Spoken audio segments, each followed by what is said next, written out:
Hello, ಎಲ್ಲರಿಗೂ ನಮಸ್ಕಾರ. ನನ್ನ ಹೆಸರು ರಮೇಶ್ ಗೌಡ ಐ ಪಾಟೀಲ್ ಅಂತೇಳಿ. ಓಕೆ, ಸೊ ನಾನು ಸರ್ಕಾರಿ ಪದವಿ ಪೂರ್ವ ಮಹಾವಿದ್ಯಾಲಯ ಗೋಕಾಕದಲ್ಲಿ ಏನು ಮಾಡ್ತಿದ್ದೀನಿ, ಆಟೋಮೊಬೈಲ್ ವಿಷಯವನ್ನು ಬೋಧನೆ ಮಾಡ್ತಿದ್ದೀನಿ. ಸೊ ಇವತ್ತು ನಾನು ಮಾಡೆಲ್ ಕ್ವಶನ್ ಪೇಪರ್ 3 ಕೀ ಆನ್ಸರನ್ನು PPTಯಲ್ಲಿ ತಯಾರಿಸಿ ನಿಮ್ಮ ಮುಂದೆ ವ್ಯಕ್ತಪಡಿಸ್ತಾ ಇದ್ದೀನಿ. Okay, so we will go to the next slide. So ಈ PPTಯಲ್ಲಿರುವ ಎಲ್ಲ ಪ್ರಶ್ನೆ ಮತ್ತು ಉತ್ತರಗಳು ಹಳೆಯ ವಾರ್ಷಿಕ ಪರೀಕ್ಷೆಗಳಲ್ಲಿ ಕೇಳ್ತಿರ್ತಕ್ಕಂಥ ಪ್ರಶ್ನೆ ಉತ್ತರಗಳನ್ನು ನಾನಿಲ್ಲಿ ಮೆನ್ಷನ್ ಮಾಡಿದ್ದೀನಿ. Okay, next. ಸೊ ಇಲ್ಲಿ ನಿಮಗೆ 10 ಮಲ್ಟಿಪಲ್ ಚಾಯ್ಸ್ ಕ್ವಶನ್ಸ್ಗಳಿರುತ್ತೆ. 10ರಲ್ಲಿ 2 multiple choice questions employability skills ಮೇಲೆ ಬರುತ್ತೆ. Okay, employability skills. ಮತ್ತು ಇನ್ನು ಉಳಿದದ್ದು 8 ಆಟೋಮೊಬೈಲ್ ರಿಲೇಟೆಡ್ ಬರುತ್ತೆ. ಈಗ ಫಸ್ಟ್ ಕೇಳ್ತಿದ್ದಾರೆ, 1ನೇ ಪ್ರಶ್ನೆ ನೋಡೋಣ. Mary believes that she will not have the ability to work with a team when she starts her business. So ಇಲ್ಲಿ ಮೇರಿ ಅನ್ನುವಂಥ ಒಬ್ಬ ಯುವತಿ, ಓಕೆ, ಅವಳು ಏನು ಮಾಡ್ತಿದ್ದಾಳೆ, ಅವಳ ಬಿಸ್ನೆಸ್ಸನ್ನು ಸ್ಟಾರ್ಟ್ ಮಾಡುವಾಗ, ಓಕೆ, ಅವಳ ಬಿಸ್ನೆಸ್ಸನ್ನು ಸ್ಟಾರ್ಟ್ ಮಾಡುವಾಗ ಅವಳಿಗೆ ಟೀಮ್ನ ಜೊತೆ ವರ್ಕ್ ಮಾಡುವ ಹಾಗೆ ಅನಿಸೋದಿಲ್ಲ. ಸೊ ಅವಳಿಗೆ ಟೀಮ್ನ ಜೊತೆ ವರ್ಕ್ ಮಾಡೋ ಥರ ಅನಿಸೋದಿಲ್ಲ. ಅವಳು ಇಂಡಿಪೆಂಡೆಂಟ್ಲಿ ವರ್ಕ್ ಮಾಡಲಿಕ್ಕೆ ಇಷ್ಟಪಡ್ತಾಳೆ. The barrier she is facing ಅಂತ ಕೇಳಿದ್ದಾರೆ. ಅಂದರೆ ಅವಳು ಯಾವ ಬ್ಯಾರಿಯರನ್ನು ಫೇಸ್ ಮಾಡ್ತಿದ್ದಾಳೆ, ಏನು ಅಡೆತಡೆಯನ್ನು ಫೇಸ್ ಮಾಡ್ತಿದ್ದಾಳೆ ಅಂತ ಈ ಪ್ರಶ್ನೆಯಲ್ಲಿ ಕೇಳಲಾಗಿದೆ. ಓಕೆ, ಸೊ ಮೊದಲನೇದು getting capital, self doubt, risk taking ಮತ್ತು all of the above. So ಇಲ್ಲಿ ಒಂದೊಂದೇ ನಾವು ಏನು ನೋಡ್ತಾ ಹೋಗೋಣ. ಗೆಟಿಂಗ್ ಕ್ಯಾಪಿಟಲ್ ಮೀನ್ಸ್ ನಾವು ಫಂಡನ್ನು ರೆಡಿ ಮಾಡೋದು. ಓಕೆ, ನೀವಿಲ್ಲಿ ಬಾರೋ ಮಾಡ್ಬೋದು. ಓಕೆ, ಲೋನ್ ತೆಗೆದುಕೊಳ್ಬೋದು. ಓಕೆ, ನೀವು ನಿಮ್ಮ FD ಇಂದ ಇಲ್ಲಿ ಇರತಕ್ಕಂಥ ಹಣವನ್ನು ನಾವು ಇಲ್ಲಿ ಬಳಸ್ಬೋದು. ಸೊ ಈ ಥರ ನೀವು ಹಣವನ್ನು ಸಂಗ್ರಹಣೆ ಮಾಡೋದಕ್ಕೆ ನಾವು ಗೆಟಿಂಗ್ ಕ್ಯಾಪಿಟಲ್ ಅಂತ ಕರಿತೀವಿ. ಇನ್ನು ನೆಕ್ಸ್ಟ್ ಬರುತ್ತೆ self doubt. The answer is self doubt. ಏಕೆಂದರೆ ಆ ಯುವತಿಗೆ ಟೀಮ್ನ ಜೊತೆ ಕೆಲಸ ಮಾಡಲಿಕ್ಕೆ ಆಗ್ತಾಯಿಲ್ಲ. ಯಾಕೆ ಅಂತಂದರೆ ಅವಳ ಮೇಲೇ ಅವಳಿಗೆ ಏನಿದೆ, ಡೌಟ್ ಇದೆ. ನನಗೆ ಮಾಡೋಕ್ಕಾಗ್ತಾಯಿಲ್ಲ, ನನಗೆ ಮಾಡೋಕ್ಕಾಗೋದಿಲ್ಲ. So she doubted herself itself. Okay, so ಹೀಗಾಗಿ answer it is self doubt. Risk taking ಅಂದರೆ ನಾವು ಬಿಸ್ನೆಸ್ ಮಾಡ್ತೀವಿ ಅಂತಂದರೆ we have to take risk. There is no any other chance. Okay, next all of the above ಅಲ್ಲ. So ನಾವೀಗ next ಕ್ವಶನ್ಗೆ ಹೋಗೋಣ. 2ನೇ ಪ್ರಶ್ನೆ. Salman tries new ideas as a tailor in a garment factory. Salman is a an. ಅಂದರೆ ಇಲ್ಲಿ ಸಲ್ಮಾನ್ ಅಂತ ವ್ಯಕ್ತಿ ಇದ್ದಾನೆ. ಅವನೇನು ಮಾಡ್ತಾನೆ, ಒಂದು ಗಾರ್ಮೆಂಟ್ ಫ್ಯಾಕ್ಟ್ರಿಯಲ್ಲಿ ಟೇಲರ್ ಆಗಿ ಏನು ಮಾಡ್ತಾನೆ, ಹೊಸ ಐಡಿಯಾನ ಏನು ಮಾಡ್ತಾನೆ ಅಂದರೆ ಕ್ರಿಯೇಟ್ ಮಾಡ್ತಾನೆ. ಓಕೆ, ಸೊ ಹಾಗಿದ್ರೆ ಸಲ್ಮಾನ್ ಯಾರು, ಸಲ್ಮಾನ್ನ ಪೊಸಿಷನ್ ಏನು ಅಂತ ಅವರು ಕೇಳ್ತಿದ್ದಾರೆ. So first A entrepreneur, okay, wage employed person, C labourer, D ಮತ್ತು ಅನ್ಸ್ಕಿಲ್ಡ್ ವರ್ಕರ್ ಅಂತ. ಓಕೆ, ನೀವಿಲ್ಲಿ 2 ಥರ ನೀವು ಇದನ್ನು ವಿಚಾರ ಮಾಡ್ಬೋದು. ಸೊ ನಾನು ಇಲ್ಲಿ 2 ಬಗ್ಗೆ ನಿಮಗೆ ಎಕ್ಸ್ಪ್ಲೇನ್ ಮಾಡ್ತೀನಿ. 1ನೇದು, ಸೊ ಯಾವುದೋ ಒಬ್ಬ ವ್ಯಕ್ತಿಗೆ ಒಂದು ಐಡಿಯಾ ಬರುತ್ತೆ. ಆ ಐಡಿಯಾಕ್ಕೋಸ್ಕರ ಅವನು ಏನು ಮಾಡ್ತಾನೆ, ಪ್ಲ್ಯಾನ್ ಮಾಡಿ ಅದನ್ನು ಆ್ಯಕ್ಷನ್ಗೆ ಏನು ಮಾಡ್ತಾನೆ, ತೊಗೊಂಬರ್ತಾನೆ. ಆ ವ್ಯಕ್ತಿಗೆ ನಾವೇನಂತೀವಿ, ಎಂಟ್ರಪ್ರನರ್ ಅಂತ ಕರಿತೀವಿ. ಸೊ ಇಲ್ಲಿ ಏನು ಹೇಳ್ತಿದ್ದಾರೆ ಅಂತಂದ್ರೆ ಅವರು, Salman tries new ideas. So ಇದನ್ನು ಕನ್ಸಿಡರ್ ಮಾಡಿದರೆ he is a entrepreneur. Okay, as a tailor in a garment factory. So ಇಲ್ಲಿ ಆ ಸೆಂಟೆನ್ಸ್ ನಿಮ್ಗೆ ಹೇಳುತ್ತೆ, so he is a wage employed person ಅಂತ. ಸೊ ನಿಮಗೆ ಪ್ರಶ್ನೆ ಯಾವ ಥರ ಬರುತ್ತೆ, ಸೊ ನೀವು ಅದಕ್ಕೆ ಯಾವ ಥರ ಉತ್ತರ ಕೊಡಬೇಕು ಅನ್ನೋದನ್ನು ನೀವು ಇಂಡಿವಿಜುವಲಿ ಥಿಂಕ್ ಮಾಡಿ ನೀವೇನು ಮಾಡಬೇಕು, ಅಲ್ಲಿ ಮೆನ್ಷನನ್ನು ಮಾಡಬೇಕು. ಫಸ್ಟ್ ಪರ್ಸ್ಪೆಕ್ಟಿವ್ನಲ್ಲಿ ನಾವು ನೋಡಿದ್ರೆ ಎಂಟ್ರಪ್ರನರ್ ಸರಿಯಾದ ಉತ್ತರ. But as a tailor in a garment factory, so ಅವನು ಒಬ್ಬ ಟೇಲರ್ ಇದ್ದಾನೆ. ಸೊ ಎಲ್ಲಿ, ಗಾರ್ಮೆಂಟ್ ಫ್ಯಾಕ್ಟ್ರಿಯಲ್ಲಿ ಅಂದಾಗ, ಸೊ ಓನರ್ ಅಂತೂ ಆ ಟೇಲರಿಂಗ್ ಕೆಲಸ ಮಾಡಲ್ಲ. So he will pick some peoples to do that part of work. So ಇಲ್ಲಿ ಅದು ವೇಜ್ ಎಂಪ್ಲಾಯ್ಡ್ ಪರ್ಸನ್ ಅಂತ ಕೂಡ ಆಗ್ಬೋದು. ಸೊ ನೀವು ಪ್ರಶ್ನೆ ಹೇಗೆ ಬರುತ್ತೆ ಅನ್ನೋದ್ರ ಮೇಲೆ ನೀವು ಉತ್ತರವನ್ನು ಕೊಡಬೇಕು. Next labourer. ಓಕೆ, ಲೇಬರರ್ ಅಂತ ಕನ್ಸಿಡರ್ ಮಾಡ್ಬೋದು. But main first answer is entrepreneur. ಇನ್ನು ಅನ್ಸ್ಕಿಲ್ಡ್ ವರ್ಕರ್. ಸೊ ಅನ್ಸ್ಕಿಲ್ಡ್ ವರ್ಕರ್ಗಳನ್ನು ಯಾವುದೇ ಕಂಪ್ನಿ ಇಟ್ಕೊಳ್ಳೋದಿಲ್ಲ. They will terminate them. Okay, so will go to the next question. ಇಲ್ಲಿ 8 ಪ್ರಶ್ನೆಗಳು ಆಟೋಮೊಬೈಲ್ ರಿಲೇಟೆಡ್ಗೆ ಬರುತ್ತೆ. ಸೊ ಇಲ್ಲಿ ಓವರ್ ಹೆಡ್ ಕ್ಯಾಮ್ ಮೆಕ್ಯಾನಿಸಮ್ನಲ್ಲಿ ಕ್ಯಾಮ್ ಶಾಫ್ಟನ್ನು ಡ್ಯಾಶ್ನಲ್ಲಿ ಬಳಸಲಾಗಿರುತ್ತದೆ ಅಂತ ಕೊಟ್ಟಿದ್ದಾರೆ. Crankcase, cylinder, cylinder head ಮತ್ತು piston. So the answer is cylinder head. Over head valve ಮೆಕ್ಯಾನಿಸಮ್ನಲ್ಲಿ ಕ್ಯಾಮ್ ಶಾಫ್ಟನ್ನು ನಾವು ಸಿಲಿಂಡರ್ನಲ್ಲಿ ಮೆನ್ಷನ್ ಮಾಡಿರ್ತೇವೆ. ಓವರ್ ಹೆಡ್ ವಾಲ್ ಮೆಕ್ಯಾನಿಸಮ್ನಲ್ಲಿ ನಾವು ಕ್ರ್ಯಾಂಕ್ ಕೇಸ್ನಲ್ಲಿ ಏನು ಮಾಡಿರ್ತೇವೆ, ಇದನ್ನು ಫಿಕ್ಸ್ ಮಾಡಿರ್ತೀವಿ. ಓಕೆ, ಸೊ ಇನ್ನು ನೆಕ್ಸ್ಟ್ ಸಿಲಿಂಡರ್. ಸೊ ಸಿಲಿಂಡರ್ ಇದು ಇಂಜಿನ್ ಬ್ಲಾಕ್ನಲ್ಲಿ ಇರುತ್ತೆ. ಸೊ ಇದರಲ್ಲಿ ಪಿಸ್ಟನ್ ಟಿ ಡಿ ಸಿಯಿಂದ ಬಿ ಡಿ ಸಿ ಮತ್ತು ಬಿ ಡಿ ಸಿಯಿಂದ ಟಿ ಡಿ ಸಿ ಮೂವ್ಮೆಂಟ್ ಆಗುತ್ತೆ. Okay, so will go to the next question. MPFI ವ್ಯವಸ್ಥೆಯ ಪೂರ್ಣ ರೂಪವನ್ನು ಬರೆಯಿರಿ ಅಂತ ಕೇಳಿದ್ದಾರೆ. Okay, so multiport fuel injection system, next multi point fuel injection system, next multiplug fuel injection system, next multi power fuel injection system ಅಂತ. So ಇಲ್ಲಿ explain ಮಾಡುವ ಯಾವುದೇ ಅಗತ್ಯ ಇರೋದಿಲ್ಲ. So the answer is multiport fuel injection system. Okay, we will go to the next question. 5ನೇ ಪ್ರಶ್ನೆ. Diaphragm ಕ್ಲಚ್ನಲ್ಲಿ coil spring ಬದಲಿಗೆ ಡ್ಯಾಶ್ ಬಳಸಲಾಗುತ್ತದೆ. The answer is diaphragm spring. B option is clutch, C option is gear and D option is transmission. So the answer is diaphragm spring. ಅಂದರೆ ಈಗಿನ ವಾಹನಗಳಲ್ಲಿ ನಾವು ಏನು ಮಾಡ್ತಾ ಇದ್ದೀವಿ ಅಂತಂದರೆ ಕಾಯಿಲ್ ಸ್ಪ್ರಿಂಗ್ ಬದಲಿಗೆ ಡಯಾಫ್ರಾಮ್ ಸ್ಪ್ರಿಂಗನ್ನು ಬಳಸ್ತಾ ಇದ್ದೀವಿ.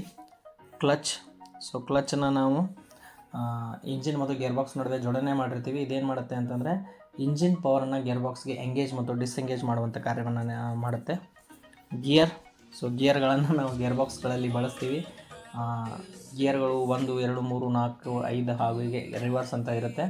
So according to the road speed ಅಥವಾ according to the vehicle speed we will change it. Okay, next transmission. So transmission ಅಂದರೆ ಪ್ರಸರಣ ವ್ಯವಸ್ಥೆ ಅಂತ ಕರಿತೀವಿ. ಇಂಜಿನ್ನಲ್ಲಿ ಉತ್ಪಾದನೆ ಆಗಿರ್ತಕ್ಕಂಥ ಶಕ್ತಿಯನ್ನು ಹಿಂದಿನ ಚಕ್ರಗಳವರೆಗೂ ಸಾಗಿಸುವಂತಹ ಅಥವಾ ರವಾನಿಸುವಂಥ ಪ್ರಕ್ರಿಯೆಗೆ ನಾವು ಟ್ರಾನ್ಸ್ಮಿಷನ್ ಅಂತ ಕರಿತೀವಿ. Okay, engine, clutch, gear box, propeller shaft, differential, ಇವೆಲ್ಲ ಘಟಕಗಳು ಟ್ರಾನ್ಸ್ಮಿಷನಲ್ಲಿ ಬರುತ್ತೆ. Okay, next question number 6. Leaf spring ಸಾಮಾನ್ಯವಾಗಿ ಬಳಸುವ ಸ್ಪ್ರಿಂಗ್ಗಳ ಸರಳ ರೂಪವಾಗಿದೆ. ಓಕೆ, ಅಂದರೆ ಎಲ್ಲಿ ನಾವು ಬಳಸ್ತೀವಿ? ಸಸ್ಪೆನ್ಷನ್, ಟ್ರಾನ್ಸ್ಮಿಷನ್, ಸ್ಪ್ರಿಂಗ್ ಮತ್ತು ವೀಲ್ ಆ್ಯಂಡ್ ಟೈರ್.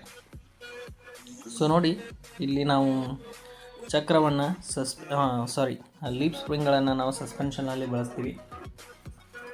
ಸಸ್ಪೆನ್ಷನ್ಗಳಲ್ಲಿ ನಾವು ಮೊದಲು ಲೀಫ್ ಸ್ಪ್ರಿಂಗ್ಸ್ ಮತ್ತು ಶಾಕ್ ಅಬ್ಸಾರ್ಬರ್ಗಳನ್ನು ಹೆಚ್ಚಾಗಿ ಬಳಸ್ತೀವಿ. So nowadays we are using air suspension also. Air ಸಸ್ಪೆನ್ಷನ್ನ ಕೂಡ ಬಳಸ್ತಾ ಇದ್ದೀವಿ ನಾವು. ಸೊ ಓಕೆ, ಸೊ ಇನ್ನು ಸೆಕೆಂಡ್ ಬರುತ್ತೆ ಟ್ರಾನ್ಸ್ಮಿಷನ್. ಅಲ್ಲ, ಟ್ರಾನ್ಸ್ಮಿಷನ್ ಏಕೆ ಅಲ್ಲ ಅಂತಂದರೆ, ಟ್ರಾನ್ಸ್ಮಿಷನ್ ಸಿಸ್ಟಮ್ ಅಂತಂದರೆ ನೀವು ಟ್ರಾನ್ಸ್ಮಿಷನ್ ಓನ್ಲಿ ಕನ್ಸಿಡರ್ ಮಾಡಿದರೆ we will call it as a gear box. But transmission system ಅಂತಂದರೆ ಸೊ ಇದೇನಾಗುತ್ತೆ, ಪ್ರಸರಣ ವ್ಯವಸ್ಥೆ ಅಂತ ಕರೆಯಲ್ಪಡುತ್ತೆ. ಸೊ ನಾನು ನಿಮಗೆ ಮೇಲೇ ಆಗಲೇ ಇದರ ಬಗ್ಗೆ ನಾನು ನಿಮಗೆ ಎಕ್ಸ್ಪ್ಲೇನ್ ಮಾಡಿದ್ದೀನಿ. ಸ್ಪ್ರಿಂಗ್, ಸೊ ಸ್ಪ್ರಿಂಗನ್ನು ನಾವು ಡ್ಯಾಂಪರ್ನ ಜೊತೆ ಫಿಕ್ಸ್ ಮಾಡಿರ್ತೀವಿ. ಇದೇನು ಮಾಡುತ್ತೆ ಅಂತಂದರೆ ವಾಹನ ಚಲನೆಯಲ್ಲಿ ಚಕ್ರ ಮೇಲಕ್ಕೆ ಅಥವಾ ಕೆಳಕ್ಕೆ ಏರಿಳಿತದ ಸಂದರ್ಭದಲ್ಲಿ ಇದು ಕಾಂಪ್ರೆಸ್ ಮತ್ತು ಎಕ್ಸ್ಪ್ಯಾಂಡ್ ರೀತಿಯಲ್ಲಿ ಕಾರ್ಯವನ್ನು ನಿರ್ವಹಣೆ ಮಾಡುತ್ತೆ. ನೆಕ್ಸ್ಟ್ ಬರುತ್ತೆ ಚಕ್ರ ಮತ್ತು ಟೈರ್. ಸೊ ಚಕ್ರ ಮತ್ತು ಟೈರ್ಗೆ ನಾವೇನು ಮಾಡಿರ್ತೀವಿ, ಸಸ್ಪೆನ್ಷನನ್ನು ಅಲೈನ್ಮೆಂಟ್ ಮಾಡಿ ಸೈಡ್ನಲ್ಲಿ ಫಿಟ್ ಮಾಡಿರ್ತೀವಿ. ಸೊ ಒಂದು ವೇಳೆ ಸಸ್ಪೆನ್ಷನ್ನ ಲೀಫ್ ಸ್ಪ್ರಿಂಗ್ಗಳು ಅಥವಾ ಶಾಕ್ ಅಬ್ಸರ್ವರ್ ಕೇಸಿಂಗ್ಗಳು ಏನಾದರೂ ಡ್ಯಾಮೇಜ್ ಆತಂದರೆ ಸೊ ಚಕ್ರ ಮತ್ತು ಟೈರ್ಗಳ ಅಲೈನ್ಮೆಂಟ್ ತಪ್ಪು ಹೋಗುವಂಥ ಸಾಧ್ಯತೆ ಇರುತ್ತೆ. Okay, will go to the next question. 7. Battery ಕೇಬಲ್ಗಳನ್ನು ಕಡಿತಗೊಳಿಸುವಾಗ ಯಾವಾಗಲೂ ನಾವು ಡ್ಯಾಶ್ ಕೇಬಲನ್ನು ಕಡಿತಗೊಳಿಸಬೇಕು. ಸೊ ಇದನ್ನು ಬಹಳ ಸಾರಿ ಪ್ರಶ್ನೆಯನ್ನು ಕೇಳಿದ್ದಾರೆ. ಸೊ ಮೊದಲು ನೆಗೆಟಿವ್ ಕೇಬಲ್, ಪಾಸಿಟಿವ್ ಕೇಬಲ್, ಹಸಿರು ಕೇಬಲ್ ಮತ್ತು ಕಂದು ಕೇಬಲ್. ಸೊ ಇಲ್ಲಿ ನೋಡಿ, the answer is negative cable. Okay, so negative cable ಯಾಕೆ ಅಂದರೆ ಸೊ ಇಲ್ಲಿ ನಾವು ಬ್ಯಾಟ್ರಿಯನ್ನು ಕ್ಲೀನ್ ಮಾಡುವಾಗ ಅಥವಾ ಬ್ಯಾಟ್ರಿಯ ಮೇಲೆ ಕಾರ್ಯನಿರ್ವಹಣೆ ಮಾಡುವಾಗ ಅಥವಾ ನಾವು ಇಂಜಿನ್ ವಾಷಿಂಗ್ ಮಾಡುವಾಗ ಬೇರೆ ಬೇರೆ ಪ್ರಕ್ರಿಯೆಗಳಲ್ಲಿ ನಾವು ಶಾರ್ಟ್ ಸರ್ಕ್ಯೂಟನ್ನು ತಪ್ಪಿಸಲು ಪೂರ್ತಿ ಬ್ಯಾಟ್ರಿ ಸಿಸ್ಟಮನ್ನು ರಿಮೂವ್ ಮಾಡೋ ಹಾಗಿಲ್ಲ. ಸೊ ನೀವು ಓನ್ಲಿ ನೆಗೆಟಿವ್ ಕೇಬಲನ್ನು ರಿಮೂವ್ ಮಾಡಿದರೆ ಸಾಕು, ಅಲ್ಲಿ ಯಾವುದೇ ತರಹದ ಶಾರ್ಟ್ ಸರ್ಕ್ಯೂಟ್ ಆಗುವಂಥ ಸಂದರ್ಭ ಇರುವುದಿಲ್ಲ. ಸೊ ಪಾಸಿಟಿವ್ ಕೇಬಲ್ ಅಥವಾ ಪಾಸಿಟಿವ್ ಟರ್ಮಿನಲ್ ಅಂತ ನಾವು ಹೇಳ್ತೀವಿ. ಸೊ ಪಾಸಿಟಿವ್ ಟರ್ಮಿನಲ್ ಮತ್ತು ನೆಗೆಟಿವ್ ಟರ್ಮಿನಲ್ಗಳು ಎರಡು ಏನಿರುತ್ತೆ, ಬ್ಯಾಟ್ರಿಲಿರುತ್ತೆ. ಮೈನಸ್ ಸೈನ್ ಇದ್ದರೆ ಅದು ನೆಗೆಟಿವ್ ಕೇಬಲ್ ಆಗಿರುತ್ತೆ, ಪಾಸಿಟಿವ್ ಸೈನ್ ಇದ್ದರೆ ಅದು ಪಾಸಿಟಿವ್ ಟರ್ಮಿನಲ್ ಅಥವಾ ಪಾಸಿಟಿವ್ ಕೇಬಲ್ ಆಗಿರುತ್ತೆ. ಇಲ್ಲಾಂದರೆ ನೀವು ಬ್ಲ್ಯಾಕ್ ಕಲರ್ ಇದ್ದರೆ that will be a negative, and red colour ಇದ್ದರೆ that will be a positive terminal ಅಥವಾ ಪಾಸಿಟಿವ್ ಕೇಬಲ್ ಅಂತ ನೀವು ಕನ್ಸಿಡರ್ ಮಾಡ್ಬೋದು. ನೆಕ್ಸ್ಟ್ ಬರುತ್ತೆ ಹಸಿರು ಕೇಬಲ್. ಸೊ ಹಸಿರು ಕೇಬಲ್ಗಳನ್ನು ನಾವು ಆಕ್ಸಿಲರಿ ಸರ್ಕ್ಯೂಟ್ನಲ್ಲಿ ಏನು ಮಾಡ್ತೀವಿ, ಹೆಚ್ಚಾಗಿ ಬಳಸ್ತೀವಿ. ಓಕೆ, ಸಹಾಯಕ ಸರ್ಕ್ಯೂಟ್ಗಳಲ್ಲಿ. ನೆಕ್ಸ್ಟ್ ಬ್ರೌನ್ ಕೇಬಲ್ಗಳನ್ನು ನಾವು ಬ್ಯಾಟ್ರಿ ಸರ್ಕ್ಯೂಟ್ನಲ್ಲಿ ಏನು ಮಾಡ್ತೀವಿ, ಬಳಸ್ತೀವಿ. ಓಕೆ, ಸೊ ಇಲ್ಲಿ ನೀವು ಇದು 5ನೇ ಯೂನಿಟ್ ಎಲೆಕ್ಟ್ರಿಕಲ್ಸ್ ಆ್ಯಂಡ್ ಎಲೆಕ್ಟ್ರಾನಿಕ್ಸ್ನಲ್ಲಿ ಇದರ ಬಗ್ಗೆ ನಿಮಗೆ ಪೂರ್ತಿಯಾದ ಮಾಹಿತಿ ಇರುತ್ತೆ. ಸೊ ನೀವು ಅಲ್ಲಿಯೂ ಕೂಡ ಏನು ಮಾಡ್ಬೋದು, ಇದನ್ನು ಪ್ರಾಕ್ಟೀಸ್ ಮಾಡ್ಬೋದು. ಸೊ ನೆಕ್ಸ್ಟ್ ಪ್ರಶ್ನೆ 8, ಓಮ್ ಮೀಟರಿಂದ ಡ್ಯಾಶನ್ನು ಅಳತೆ ಮಾಡಲಾಗುತ್ತದೆ. So same current, voltage, resistance ಮತ್ತು ಸ್ಪೆಸಿಫಿಕ್ ಗ್ರಾವಿಟಿ.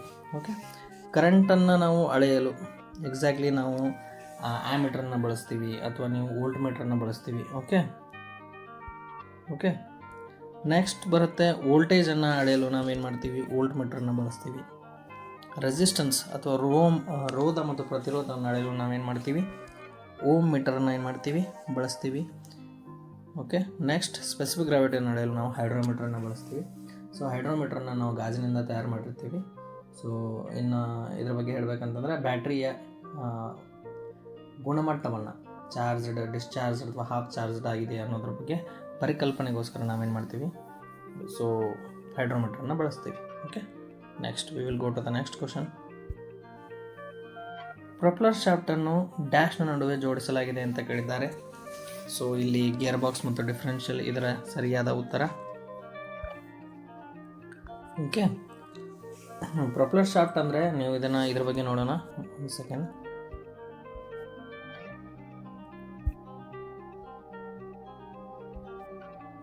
ಪ್ರೊಪೆಲ್ಲರ್ ಶಾಫ್ಟ್ ಇದು ಸಾಲಿಡ್ ಸರ್ಕ್ಯುಲರ್ ಶಾಫ್ಟ್ ಆಗಿದ್ದು ಇದನ್ನು ನಾವು ಗೇರ್ ಬಾಕ್ಸ್ ಮತ್ತು ಡಿಫರೆನ್ಷಿಯಲ್ ನಡುವೆ ಜೋಡಣೆ ಮಾಡಿರ್ತೀವಿ. ಇದರ ಕೆಲಸ ಏನಂದರೆ ರೊಟೇಷನಲ್ ಟಾರ್ಕನ್ನು ಗೇರ್ ಬಾಕ್ಸ್ನಿಂದ ಡಿಫರೆನ್ಷಿಯಲ್ವರೆಗೆ ಸಾಗಾಣಿಕೆ ಮಾಡೋದು ಇದರ ಪ್ರಮುಖ ಕಾರ್ಯ.